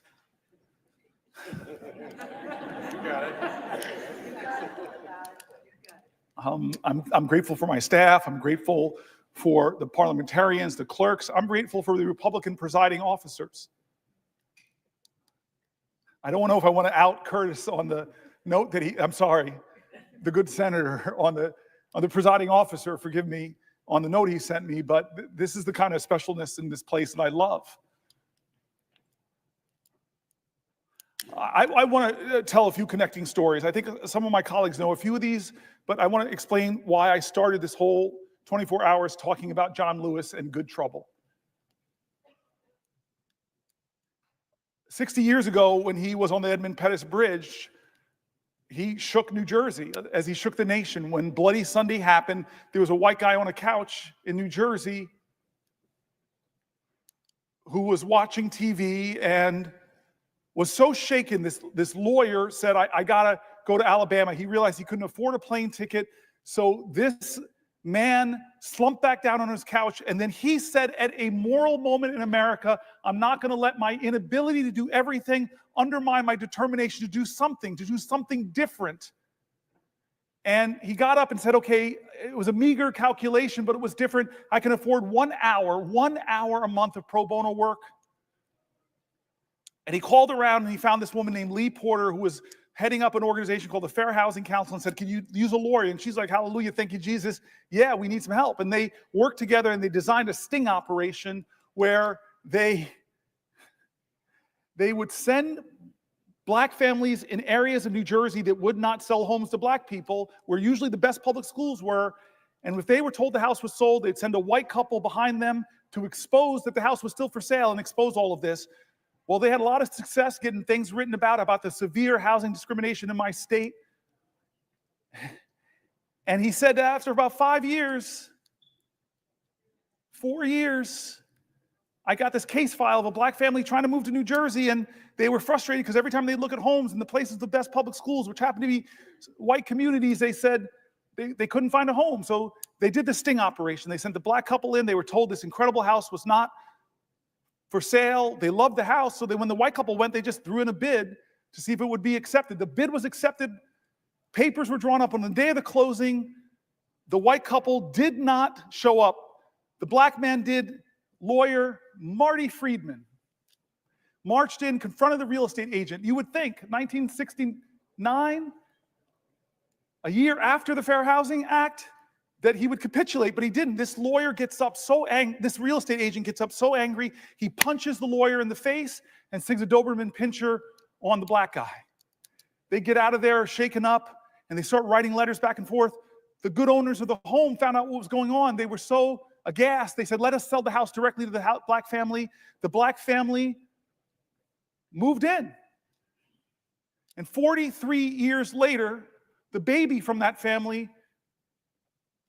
became the 4th popularly elected black senator in our country, me. Now, I tell that story because I started with John Lewis 24 hours ago, and it was John Lewis and a bunch of marchers on a bridge that influenced the destiny of my life and my family's life. We're all interconnected. As King says, we're all caught in an inescapable network of mutuality, tied in that common garment of destiny. But I want to tell you the second time John Lewis shook up my life. I was mayor of the city of Newark, and I got called to be on a TV show. I got called by a guy named Skip Gates, who I love, admire, and he calls me and he jazzes me up. He fills my ego.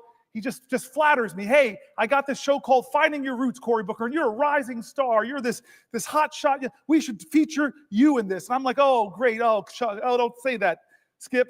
But okay, yeah, of course. And then I said, okay, well, who are you going to pair me with? And I thought it was going to be another young hotshot, up-and-coming politician in America. No, he goes, I'm going to pair you with John Lewis. And my heart sank a little bit. Actually, maybe it was my ego that sank. My heart got excited because I know how these shows start. They start with biographies. And so imagine the show starting. John Lewis, hero of the civil rights movement, literally bled the southern soil red for freedom and justice. And then it goes to my biography. Cory Booker, riding his big wheel in suburban New Jersey. The show was unbelievable, mountain and boy. But I got to meet John Lewis. I got to tell him that story, that he changed my life, and I didn't even know it. On a bridge in Alabama, changed the course of events in New Jersey that led to me. Third take on John Lewis. My colleagues know I got here in a special election in 2013. What all my colleagues might not know is I came here with a broken heart. My mom and I came here with a broken heart because I was elected in October, sworn in October, but also in October, my dad died of Parkinson's. That's why I got choked up reading these letters from people with Parkinson's. And so we came down here, we were grieving. My dad was not with us. My mom lost her husband of nearly 50 years, and I'm going to get sworn in. It's a big event, but my parents and my campaign decided, you know what we should do? Right before you get sworn in or brought over here to be escorted to the president, vice president, that you should go and sit with John Lewis. And so we went to John Lewis's office, and a lot of my colleagues from the CBC, a lot of my colleagues from the House, a lot of my colleagues like here who came over to the House know his office. You walk into his office, and it looks like a civil rights museum, except he's in all the pictures. And this is John Lewis. We who knew him, this was him. Mountain of a man. He had already prepared eggs and grits, a good Southern breakfast, and wouldn't let my mom and I get up, and he serves us all, and he humbly is saying, this is why I marched, this is why I sacrificed for history-making days like this. He told us how special this was for him. He told me that he would be right here where my friends are sitting, watching me get sworn in, and how proud he was going to be. In a sense, he stood in for my dad on this floor. And then boom, I'm a senator. I find colleagues and friends here, and I find a lot of colleagues and friends in the CBC. At that point, I was the only African American in our caucus, and found so many friends, so many heroes that have gone up from the Senate now who looked at me, adopted me, helped me. Dick Durbin, you were amazing in those early months. And this is the next time I meet John Lewis for a moment that changed my life. Chris Murphy, Brian Schatz, remember this moment. It was during the 2017 healthcare debate, when I didn't know how we were going to stop that bill from passing and taking away 20 million healthcare from 20 million Americans. But John Lewis, hey, Cory, let's do something different. What you got in mind? And I said, well, John Lewis, I got this phone. It's very powerful. Let's do a Facebook Live. And so I open it up, Facebook Live. We meet in between in the Capitol, and then he says, hey, where can we go to sit down for a place? And I love it, my favorite place to sit.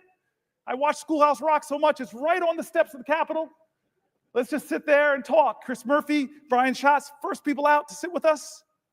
And the time lapse is amazing. First 2-3 people, then 10 people, then 50 people, then hundreds of people. I have it all. Coming because of the moral magnetism of this man, John Lewis. And he talked to people that night who were looking for, what can I do? I'm just one person. And this guy who in his 20s, who was just one person and caused a heck of a lot of good trouble, he told them, don't lose faith, don't lose hope. Get angry, but let it fuel you. Be afraid, but know that's a necessary precondition to courage. He was amazing that night, and I know my colleagues remember that. And then there was the next time. Oh, Brother Warnock, you're going to love this one. The next time I was with John Lewis, Jimmy Carter had gotten a little sick. But then he got better and went back to teaching Sunday school. And I thought, this man is in his 90s. I need to go to Sunday school. And so who do I know? Because there's a waiting line. It's like people sleep out all night. I might have been a little selfish. How do I know I can get in? Call John Lewis. I say, hey, I got this great idea. Why don't we go to Jimmy Carter to watch him teach Sunday school? So I have the singular greatest road trip. I fly into Atlanta, we get into a car, and we drive all those hours to Plains, Georgia. Indeed, people were waiting outside, but it's John Lewis. Come on in. We sit in the front row. I must be in the front row. And we sit down. And then this marvelous, incredible moment comes. Somebody comes and says, Congressman Lewis, Senator Booker, the president, First Lady would love to see you beforehand. It's my first time meeting President Jimmy Carter. But I walk in, I'm sort of on the sidelines. These two men are hugging each other. He and the First Lady. And the two of them whisper for a second, and Jimmy Carter walks over to me and says, I hear you're thinking about running for president of the United States. And he does something incredible. He says, I think you should run, but only if you run, and he pokes my heart, only if you run from here. The last time of the powerful moments I've had in my life with that man, that so many of us have had these powerful moments, the last time happened because of a man named Michael Collins. I know there are people in this room that got the same phone call I got, that it won't be long now, that John Lewis is going to pass very soon. He can't speak, but I know he would want you to have your moment to say goodbye to him. And what do I do? What do I do?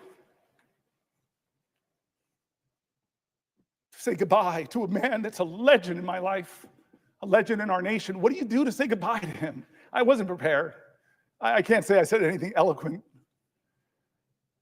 Michael Collins, God bless you, man. You put the phone by his ear and you just gave me my time to have a conversation with the man that would soon die. The man that changed my life, that helped my family get into a neighborhood that loved me and cherished me. God love Harrington Park. The man who stood in for my father when heaven brought him home. The man that showed me on the steps of this Capitol how powerful the people are. It wasn't about him, it was about them. The man that brought me to see a president who flattered every senator's ego, tell them what they want to hear, run for president. And so I said everything I could, but the last thing I said I remember very well. I said, I love you. I said, I love you. And I said, John, I know you're going to be in heaven looking down on us. And I promise you, John Lewis, that I will do everything possible, that we'll do everything possible to make you proud.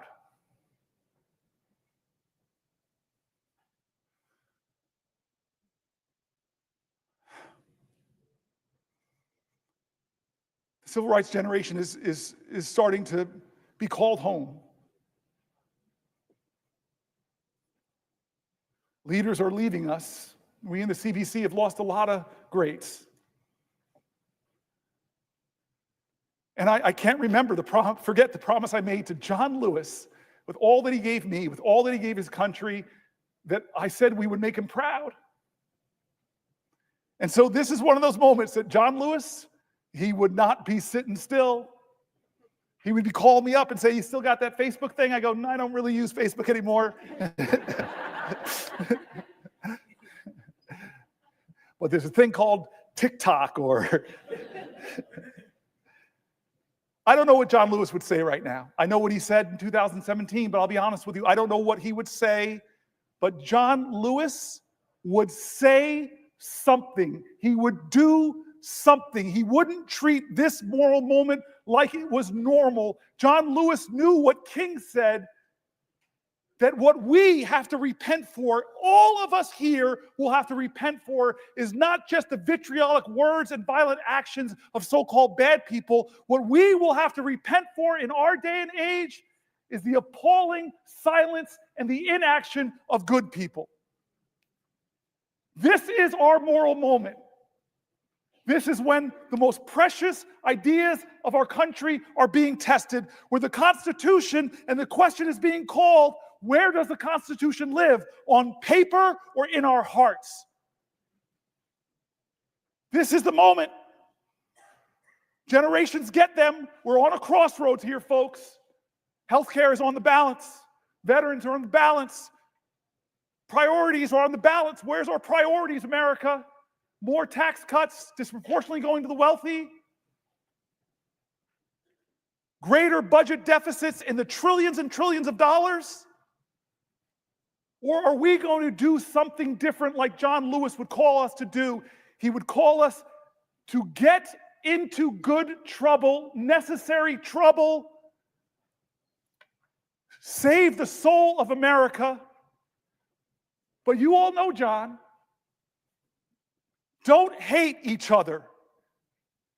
Don't let anybody pull you so low as to hate them. I said this about the presiding elder.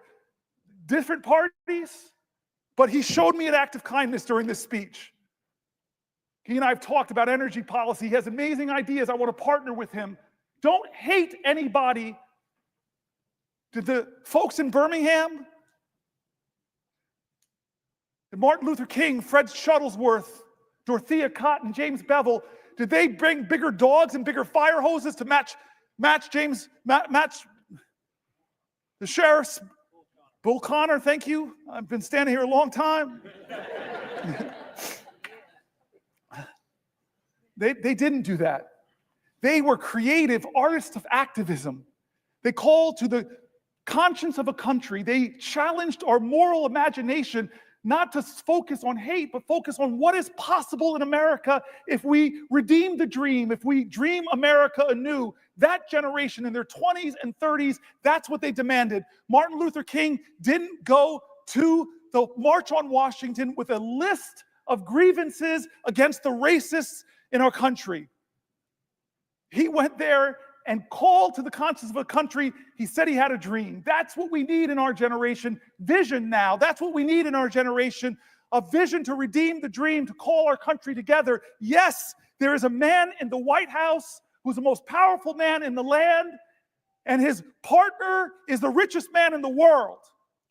But as long as this is a democracy, that we can still protect the power of the people is greater than the people in power if they use their power. As a great African-American woman author once said, the most common way people give up their power is not realizing they have it in the first place. I've been calling out names, folks, to tell them they have power. I read the stories of Deanna, of Wendy and Cassie, of Tanya, of Cameron, of Jean, of Susan, of Edna, of Randy, of Dylan, of Teresa, of Pamela, of Sally, of Mike, of Carol, of Rosemary, of Danielle, of Judith, of Elizabeth, of Sandra, Alicia, Maggie, Nibel, Laura, Michael, Robin, Mary, Allison, Ash, Roseanne, Carrie, Samantha P., Raphael, Will, Anthony, Sean, and so many more. I read their stories here because while we were elected, they are the power of our country. I've made mistakes. We all have. Both parties have a lot of mistakes to account for.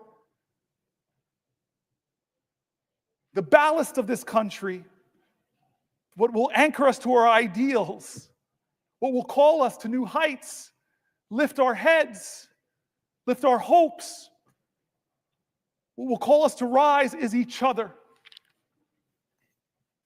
We need each other. We need a greater love in this country. We need a greater fight in this country. We need a greater determination. We can't act as if this is normal times.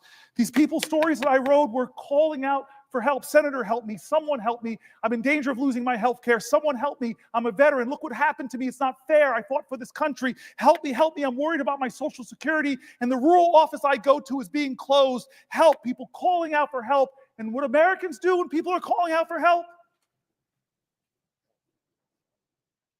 They built an infrastructure. The greatest project ever, called it the Underground Railroad, where Quakers, white folks, joined with black folks to shuttle people to freedom. What did they do when people were worried and fearful? They called people together from across our country. Let's have a conference. Let's go to Seneca Falls. What did they do when they faced violence?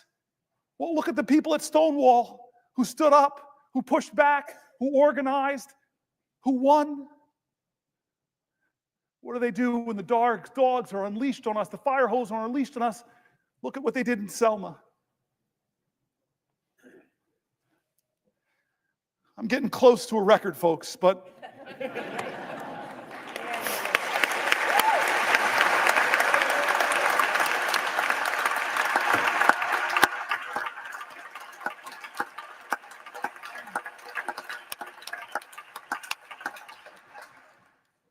there's a room here in the Senate named after Strom Thurmond.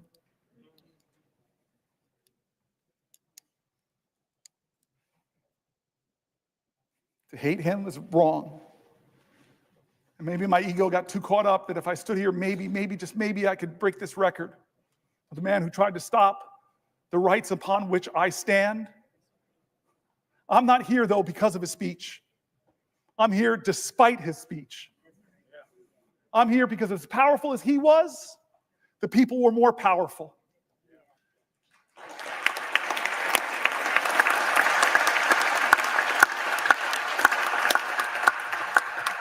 But I remind you, all those people who believe like me that we've got to redeem the dream, turn again to John Lewis, because you all know the story, my colleagues, of when the man that beat him savagely, drew blood, cracked bones.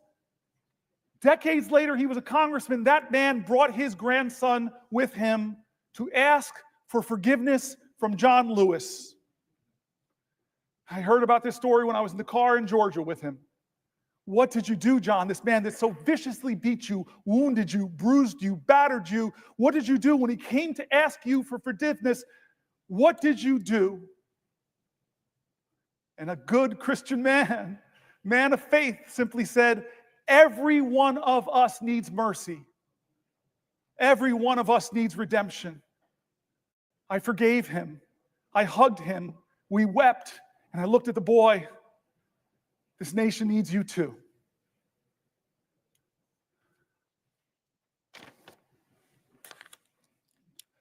John? Would the senator yield for a question? Chuck Schumer, it's the only time in my life I can tell you no. I just want to tell you a question. Do you know you have just broken the record? Do you know how proud this caucus is of you? Do you know how proud America is of you?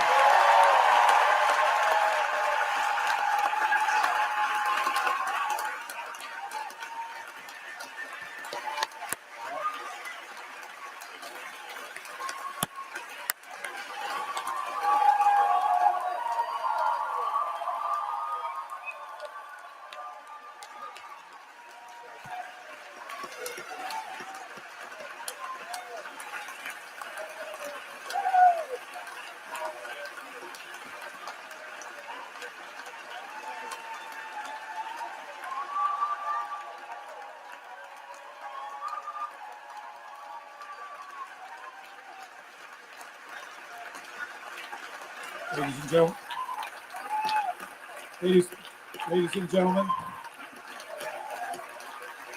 ladies and gentlemen,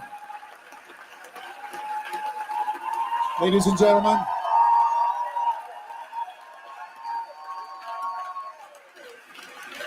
order. The chair does not wish to take away from this moment, but I think the best way to honor this great accomplishment to our guests in the gallery, to make a rare exception and let you stand to show your appreciation, I will not constrain my fellow senators. Thank you. I'm Chuck Schumer. I have yielded for a question, and you asked me, did I know? I know now.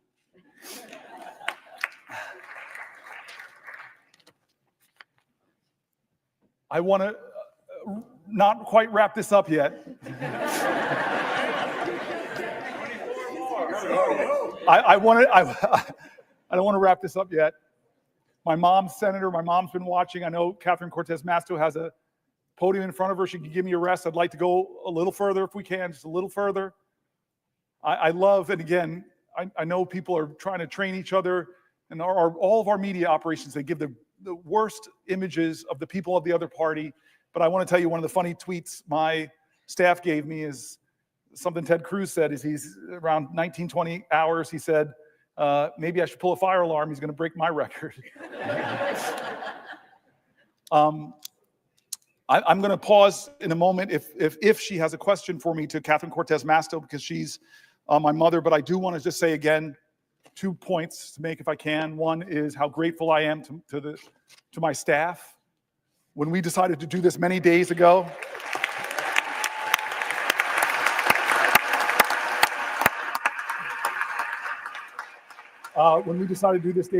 they were like, we have to do this. And we started preparing and working on this, and they did an extraordinary job. They were with me late nights, writing. I just feel guilty because they wrote about 10 books, and we didn't use all of them.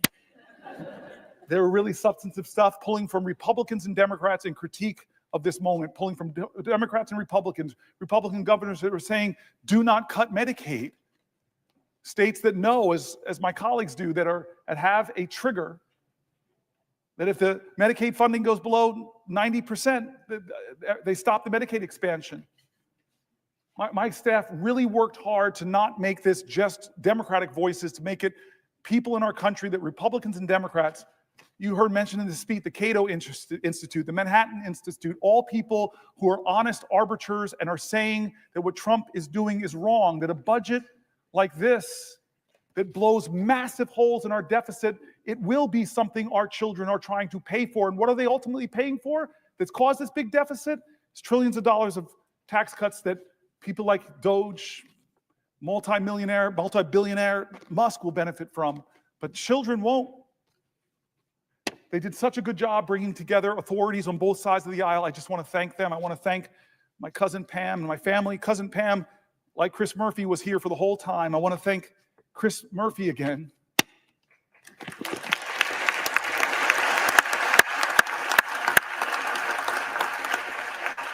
Who never stopped telling me we could do this, we can do this, we can do this, and said, I will stay with you. He's been with me on the floor. I hope you don't look as tired as I look, because you look beat, man. Do I look that bad? No. All right. I want to go a little bit past this, and then I'm gonna deal with some of the biological urgencies I'm feeling.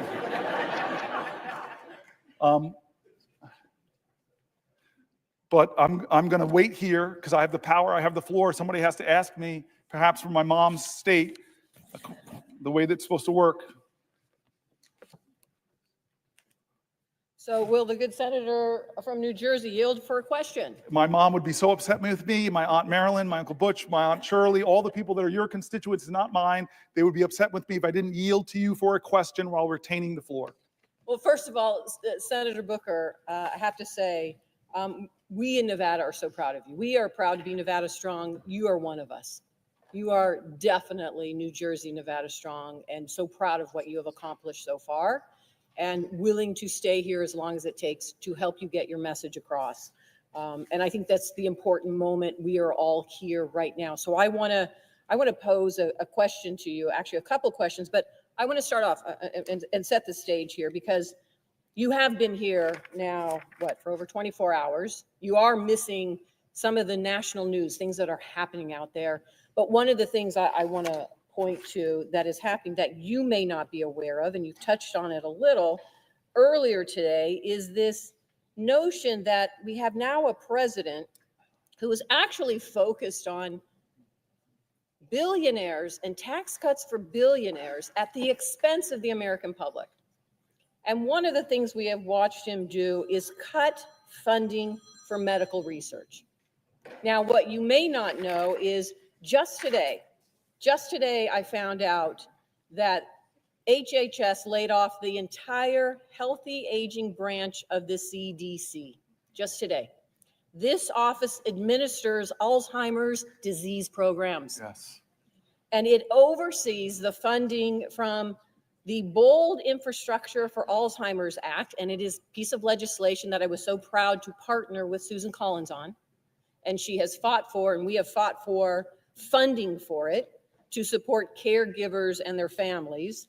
And Congress just reauthorized this funding. And now we have a president that has stopped the critical work that scientists are doing to try and cure Alzheimer's.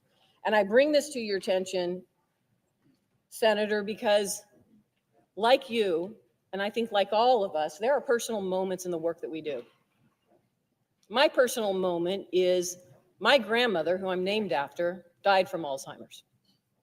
And she died at a time in Las Vegas when there was not enough research, when there was not enough healthcare, when there were really not enough providers to understand what was going on. And so for many of us, this fight, not only is it personal, but we recognize the impact that it has outside the Beltway in so many families and lives across the country. And that's what this is about. In Nevada, as of 2023, there are 49,000 people, 65 and older, are living with Alzheimer's. And that's projected to reach 65,000 this year.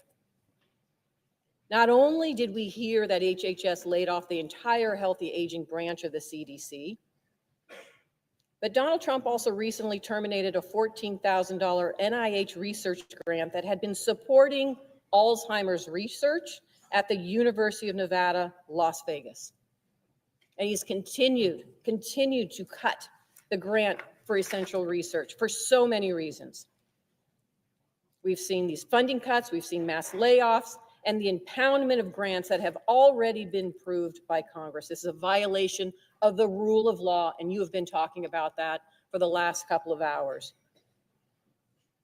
President Trump is forgetting that this is personal. It is happening to so many families. So my question, Senator Booker, to you is, what do you think families and caregivers of those impacted by Alzheimer's, how they are feeling about what is happening right now?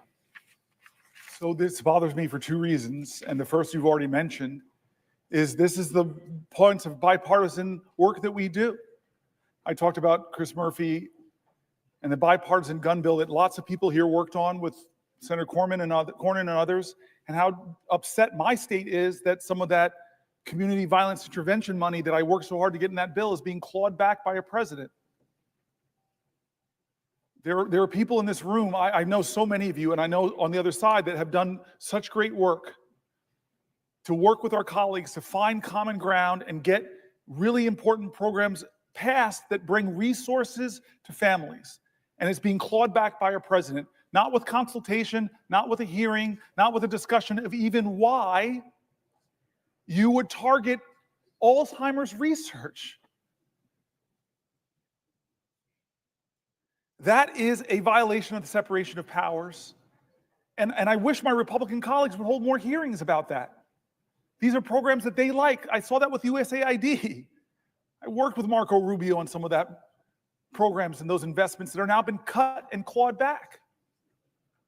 So it's a separation of powers issues. It's an offense to the common goals that we share in this community of leaders.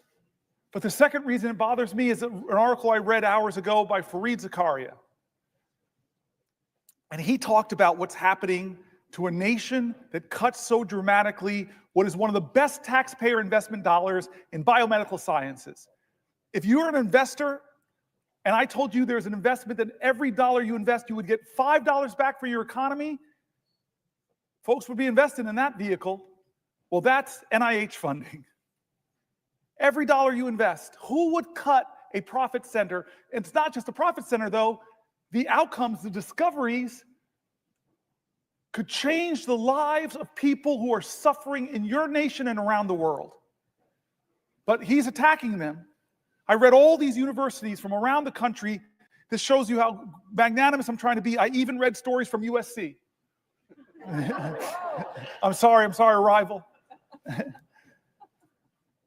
That all of these universities are cutting their postdocs, cutting their PhDs, cutting the lending, because they don't know, as Donald Trump threatens, the direct costs they're stopping. And Fareed Zakaria said so painfully to all Americans with Americans' pride, as we are doing that, China, who, when they had that cultural revolution, they first went after their universities.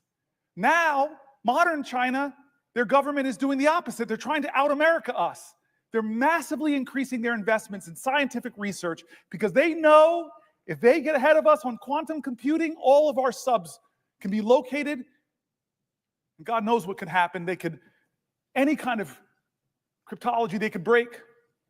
They know if they get ahead of us on scientific research, the power and advantage it will give them, so they're doubling down. But what are we doing in America? We're tolerating a president that is cutting the funding that will predict who defines the future and what values will define those futures.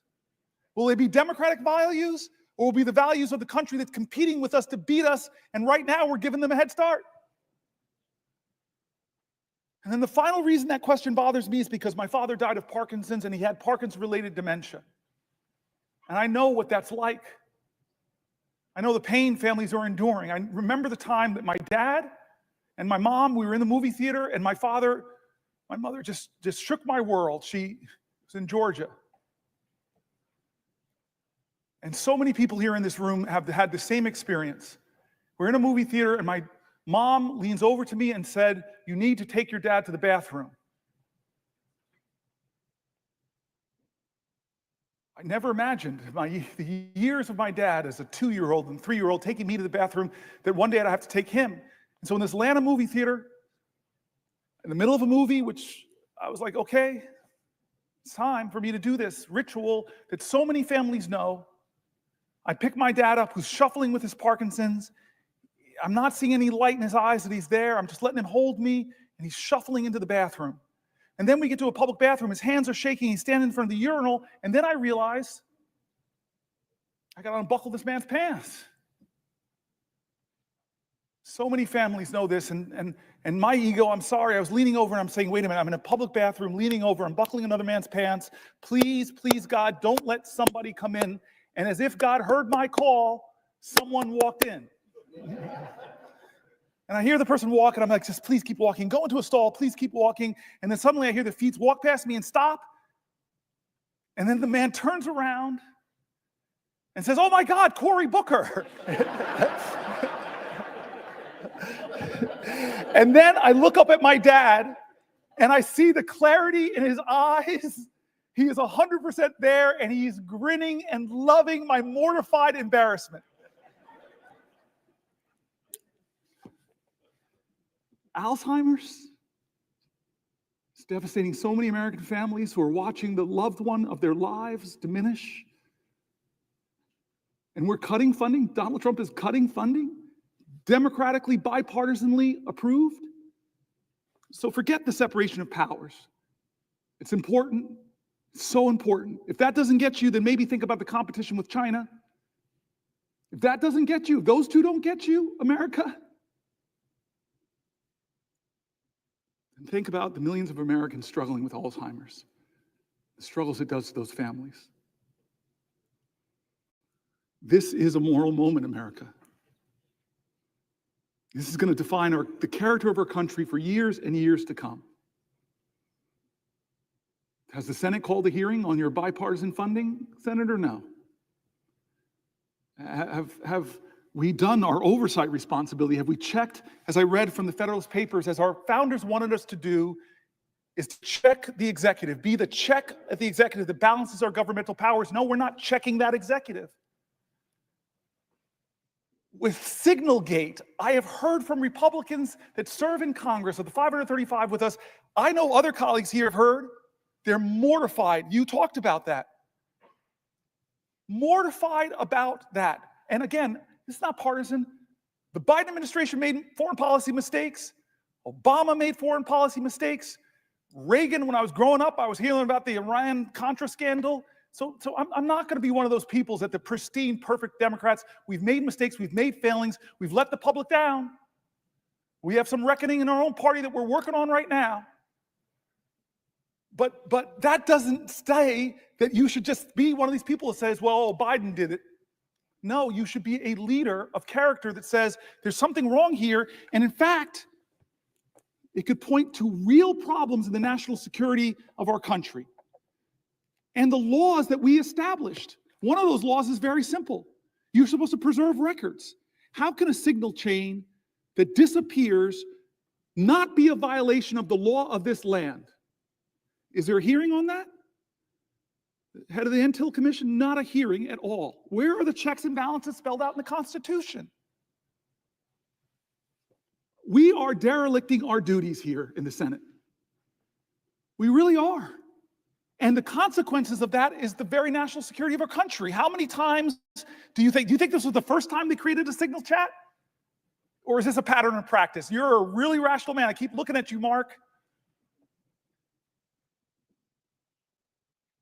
You're my leader on these issues, or Jack Reed. No, this indicates a real problem, and the Senate, the United States Senate, should get to the bottom of it.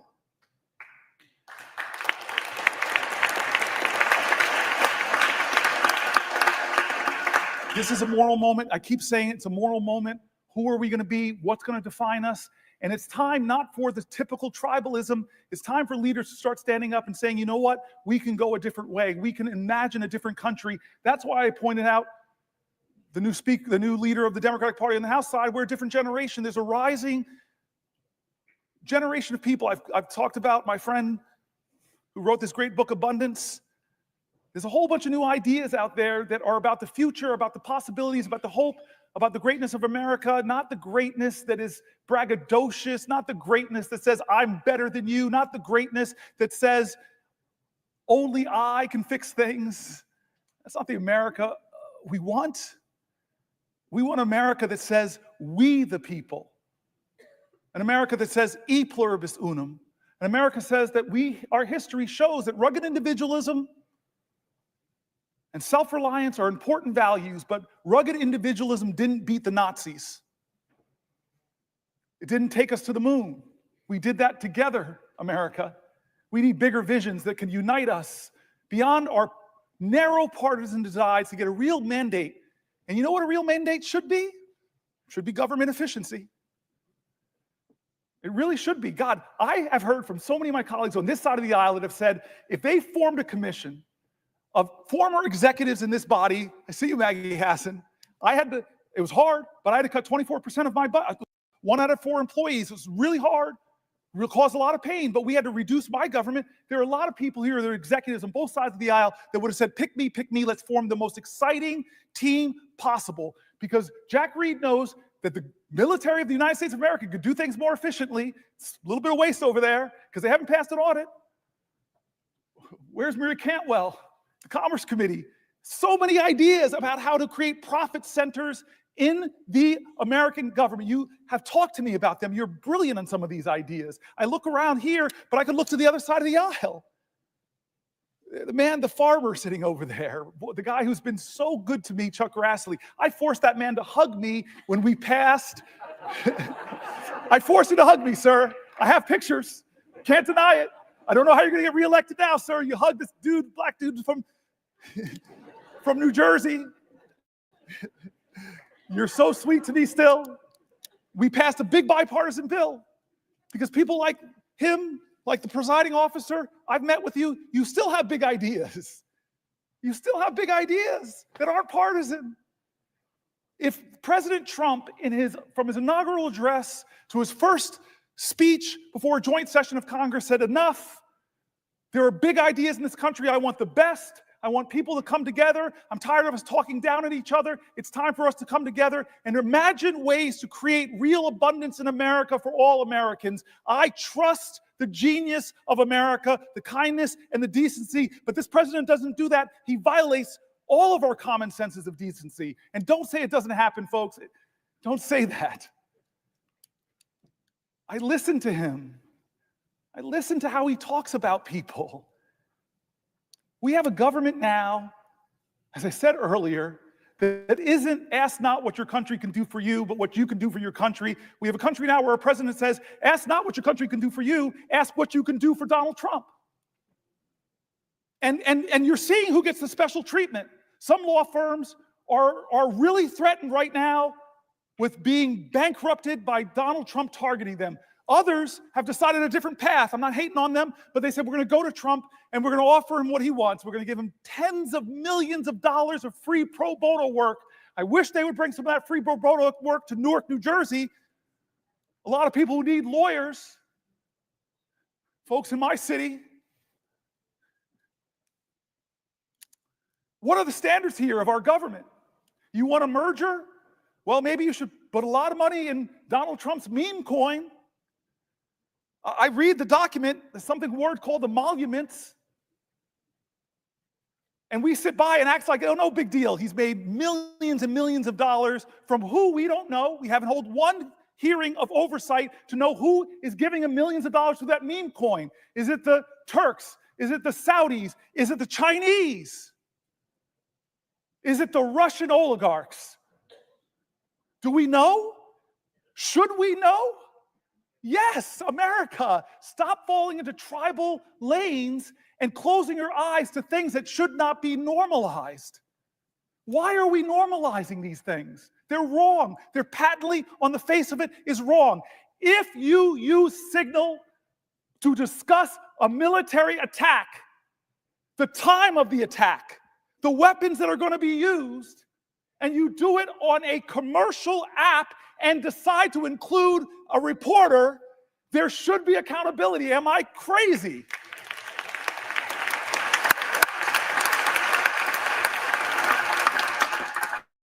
Order. Order. Ladies and gentlemen, let me just remind you, expressions of approval and disapproval are not permitted by the gallery. Thank you. He was forced to say that. Look at you, defiant man.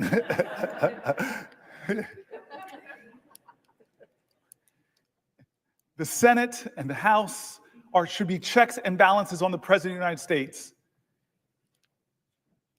The Senate and the House should not allow business as usual in this moment when the President is insisting that no one has the power to check and balance him. When a judge does it, when a judge decides on the soundness of his legal observations to have a ruling, and then the President of the United States doesn't appeal the ruling like most people kind of do, but starts to drag and insult and threaten that judge with impeachment. And some people, astonishing to me, in our government said, oh, that's right, we should impeach this guy. That's not a question of left or right, that's a question of right or wrong. We're normalizing this behavior. We're letting him do things that Republicans and Democrats should say together are wrong.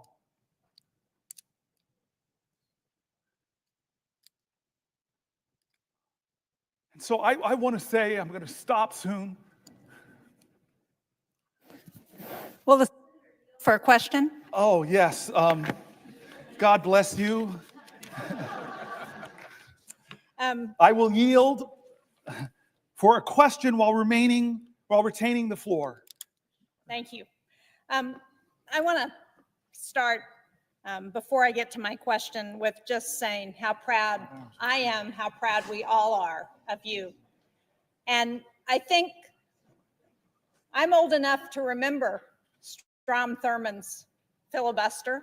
I can remember being in high school and seeing the news every night and the reporters coming from the steps of the Capitol because they were filibustering the Civil Rights Bill. And what I'm proud of is that your focus on democracy and the opportunities of that democracy opens up for all of our rights, in my mind, cancels out what Strom Thurmond did to prevent African Americans and others from getting the rights they deserve in this country. So I'm proud of that.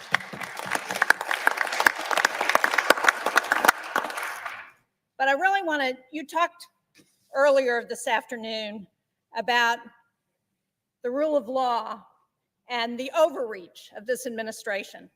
And as part of that, you went through a litany of agencies that Congress had established that this president is trying to take away. And I just wanted to point out that, and you mentioned this earlier, one of those agencies that Congress established is the U.S. Agency for International Development. And earlier today, we had a shadow hearing roundtable, the Democrats on the Foreign Relations Committee. It was on the dangerous consequences of funding cuts to U.S. global health programs. And I know that as ranking member on the subcommittee on Africa and global health policy, you would have really been interested in this. I'm glad you were here on the floor, but I wish you could have heard what we heard from the people who testified. We heard from Atul Gawande, who used to be the administrator of USAID, their global health program. We heard from Dan Schwartz, who is the Vice President of Management Sciences for Health, that's a contractor that works on global health programs. And we heard from Nick Enrich, who's the former Assistant Administrator for Global Health at USAID. And they started out by talking about what global health has accomplished through USAID. PEPFAR has saved more than 26 million lives. It's reversed the spread of HIV/AIDS. They've done malaria prevention and control for over 500 million people. They've eradicated smallpox and eliminated most of polio. They've reduced infant mortality by more than 59% since 1990. They've supported cholera, measles, and Ebola outbreak response. And one of the things Dr. Gawande pointed out is that they took the response response to Ebola outbreak from 2 weeks. Many of us remember that during the Obama administration when Ebola was coming to the United States. They took that response from 2 weeks down to 24 to 48 hours to be in there, to be responding to the Ebola epidemic.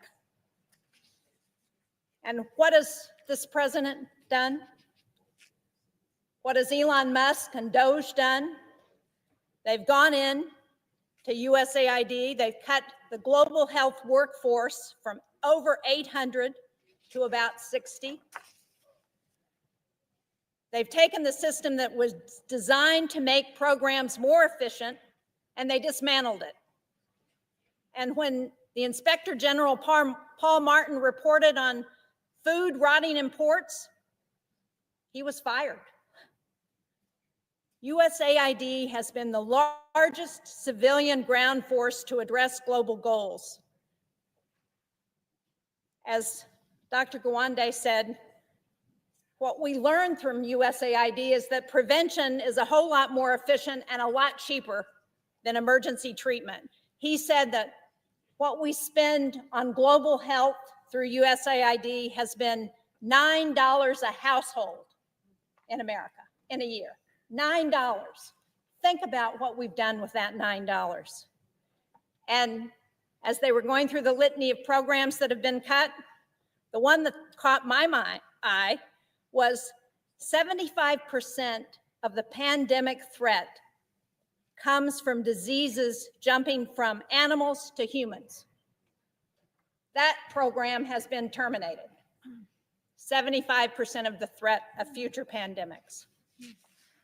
So as we think about rule of law and the overreach of this president, would you agree with me that there has been no consultation with Congress about any effort to move USAID into the Department of State, and that because Congress created this agency, Congress has got to be involved in reauthorizing whatever comes next, and that this president and his Doge boys need to understand that before they take any more steps at USAID?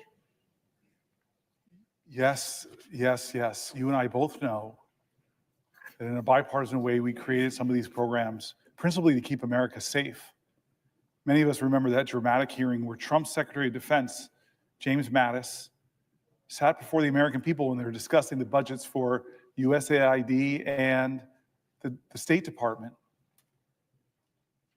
And John Mattis knew the power of those programs to keep us safe. You mentioned infectious diseases. Well, we live in a world where infectious disease anywhere is a threat to public health everywhere.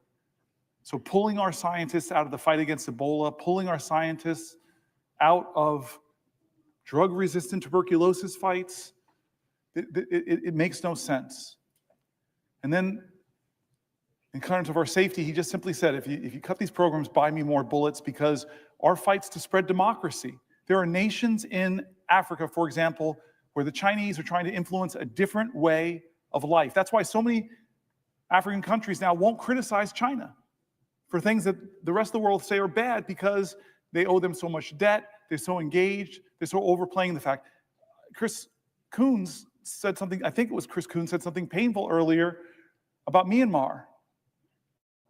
This horrific thing. America, the most generous country on the planet, when there's a crisis, we lead the rest. I've sat in meetings in a bipartisan way with ambassadors from other countries where we had the moral authority to tell them, you're not doing enough.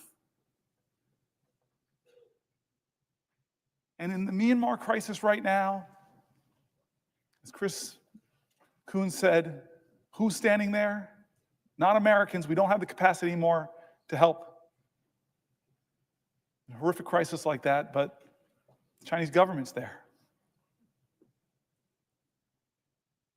Again, it's what defines us. I keep saying this is not a left-right moment. This is a moral moment, and we tell our truth with what we do with our resources. And here's the thing. When you poll people and ask them how much money you spend on USAID, they say, oh, it must be 10% of the American budget. It must be 5% of the American budget. It's around 1% or less. A penny of what tax dollars you send down to Washington goes to help us to make sure that around the globe we're countering the hard power of some countries with the power of our light and our soft power. We have been the envy of the world, where people see and know how special America is because we live the value of every major religion, that we're going to love our neighbors, we're going to be there for you in your times of need. And we all know, with a terrorist group from far away to the most horrific attack, that in a lot of these countries, terrorist groups are trying to counter the democratic governments there. Look in the Sahel region. Look what's happening. When I was in Nigeria, I was shocked to say what they're talking about: instabilities in the north, the threats of terrorism in the north.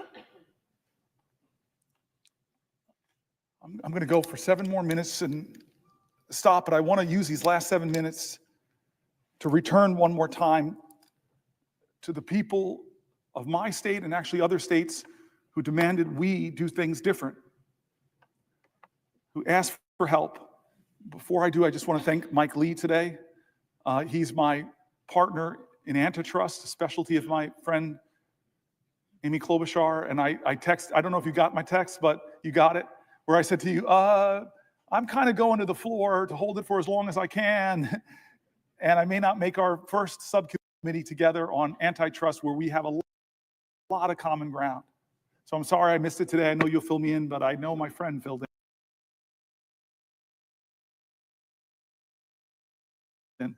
Thank you.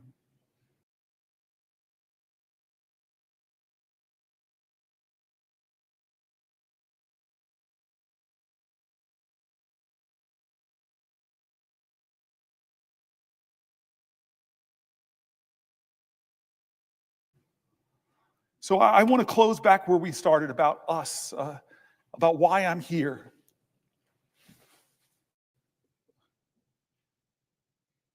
I believe that there is an urgent crisis in our country that we are not talking about. It's not a left-right crisis, it's a right-wrong crisis. It's a moral moment, and again, in America, that's going to define our character, about who we are and what we stand for. There's a threat to the bedrock commitments we've made to each other as a country. People are threatening that bedrock commitment of Social Security. They're calling it a Ponzi scheme.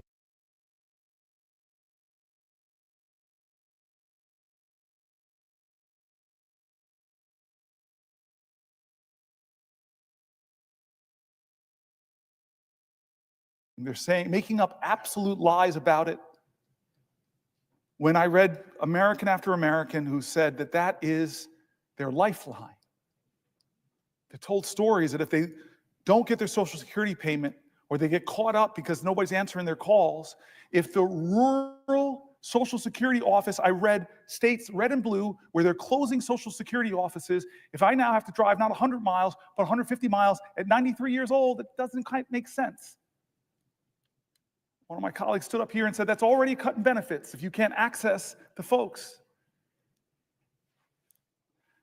I stood here because there's a threat to these bedrock commitments. The bedrock commitment we've made in healthcare in this country. We won the defense of the Affordable Care Act, but my colleagues know when you start talking about Medicaid, that's not 20 plus million Americans. It's 70, 80, 90 million Americans. It's our elders in nursing homes. It's our children with disabilities. It's our moms giving birth, that are still giving birth in the country with about the highest maternal mortality rates in the industrial world. It's a moral moment. Who do we stand for? Like Schumer shocked me when he said they're going to use some kind of budget gimmick to push this through. He shocked me, Chuck. I thought this was going to come down to the parliamentarian, but it doesn't sound like it now. It's just going to get done. With the math, and I read from Manhattan Institute criticized it on the right. AEI criticized it on the right. They said, what are you doing? What are you doing, America? You're going to rake up trillions and trillions of dollars in debt that our children and our children's children are going to have to pay for, passing the bucks that will grow. Are you doing that to help people get more access to health care, more access to retirement security, more access to the things we believe in, big ideas like universal child care, paid family leave. No, we're doing that in order to renew the tax cuts that I read conservative budget folks, moderate budget folks, all across the spectrum who said it will blow up our deficit.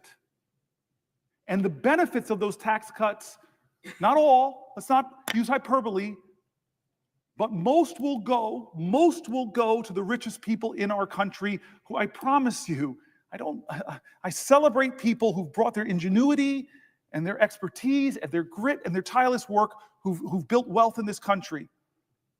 Should not be us versus them, but I'm telling you that those folks do not need another tax cut.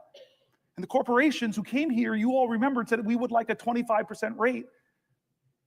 The people I read said that when we kicked it to 21, not even what they were asking for from 35, it exploded. One of the main reasons it exploded our debt. And we read from conservative groups who just said all these promises that we would grow our way out of our deficit, they didn't materialize.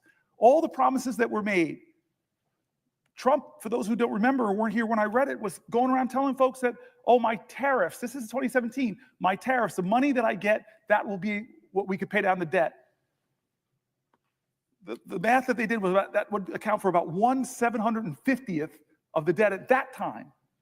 But he used that money to try to compensate the farmers that he was hurting with his tariffs.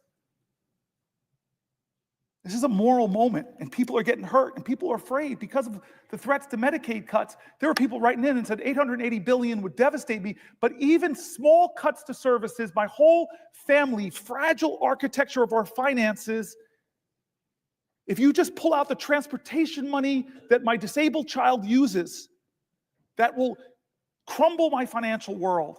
And so when you talk about the bigger cuts, we know the math. Many states who expanded Medicare have a trigger that if it goes below 90%, all the Medicare expansion goes off in that state and millions of Americans will be hurt. That's not right, guys. That's not right. And so this is the choices we have before us. Our veterans and the VA. I'm mad at you now. You made me get very emotional with your story. We read John McCain's story. We read the stories of the poems of the unknown soldier looking over us and saying, what are you doing to the Gold Star families? What are you doing to the veterans? Are you living up to your promises that you made? Well, right now, with the cuts of tens of thousands, over 80,000 veterans who work for the VA, but even more, because about 20% or so of all federal workers are veterans. And we read stories from veterans in America who are shaken by what's happening, who are losing their jobs but yet all they want to do is serve. They're not what they're being called. They're not leeches. They're not criminals. They shouldn't be degraded for wanting to continue to serve their nation. This is what we're talking about, our veterans, our seniors, our health care, our financial security going forward. I asked the question to all those people who voted for Donald Trump, who believed in him that he would lower your grocery prices. I asked you, look at your financial self. Are you better off than you were 72 years ago financially? Well, the answer for most people who believed in him is no, because he didn't set out to do anything to lower prices. He set out to rename the Gulf of Mexico, to threaten Canada, to say, I'm going to take over Greenland. He's done a lot of things, 140 executive orders. Many of them actually drive up your costs, make it more expensive to enroll in the ACA, reduce a lot of the tax credits there. He's increased your costs. He's taxed your bedrock services. Stock market tumbles, your 401k accounts are less. Inflation is up. Consumer confidence is down. This is what the voices we brought into this chamber, the voices of our constituents, red states, blue states, the voices of Democrats and Republicans, Republican governors, Democratic governors. We brought all the people that are saying, no, this is a moral moment, not left or right, right or wrong. And so I've tried over the last 25 hours and 1 minute to center the conversation back on what will we do of good conscience. People who are saying, I served this country, I risked my life, shouldn't be able to keep my job. People are saying, this country once made itself the envy of the world because we invested in high quality education for every child. I don't like what's going on at the end of the Department of Education. People are saying, I worked harder than I ever have, but the prices on everything in my life are getting higher. people who are saying that the America I learned about in school, the one where people's rights are protected, the people are saying that why are we yet again going through another healthcare battle that threatens millions of people, the people are saying that I'm worried about the financial security and the future of my country, the voices of folks. And so I end by saying simply this: where I started was John Lewis. I don't know how to solve this. I don't know how to stop us from going down this road. Chuck Schumer's now told me that they're greasing the skids to do these things. I'm sorry. But I know who does have the power: the people of the United States of America. The power of the people is greater than the people in power. It is time to heed the words of the man I began this whole thing with, John Lewis. I beg folks to take his example of his early days, where he made himself determined to show his love for his country at a time the country didn't love him, to love this country so much, to be such a patriot that he endured beatings savagely on the Edmund Pettus Bridge, at lunch counters, on freedom rides. He said he had to do something. He would not normalize a moment like this. He would not just go along with business as usual. He wouldn't know how to solve it. But there's one thing that he would do that I hope we all can do, that I think I did a little bit of tonight.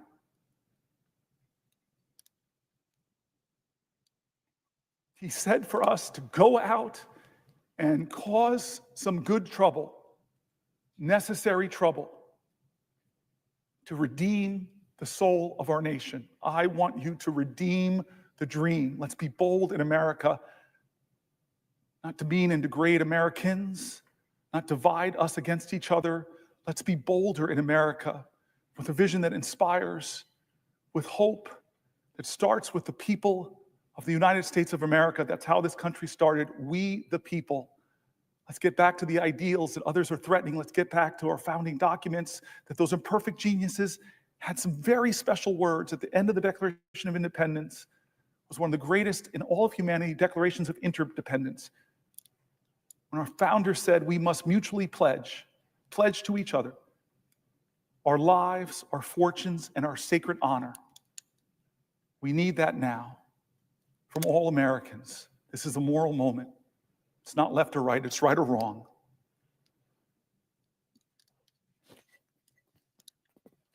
Let's get in good trouble. My friend, Madam President, I yield the floor.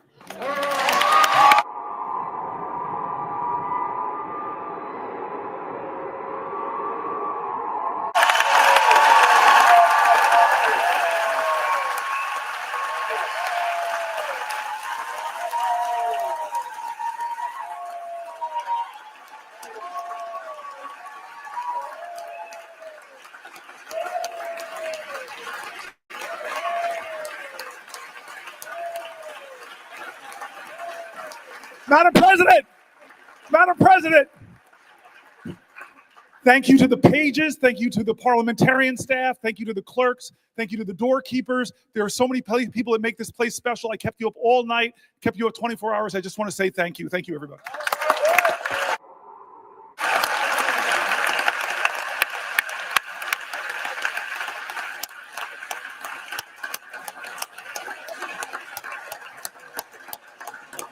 Madam President. Madam President. Senator from Idaho. Madam President, this next regular order of business, confirmation of Mr. Matthew Whitaker.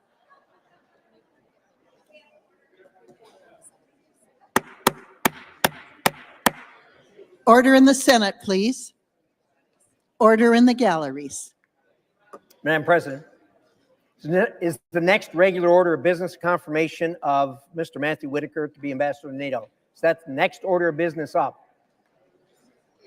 It is. Thank you. I'd ask unanimous consent that myself and the senator from. With the senator from New Jersey, yield for a question. Let me think about this for a second. You take your time thinking about it, sir. I want to thank Senator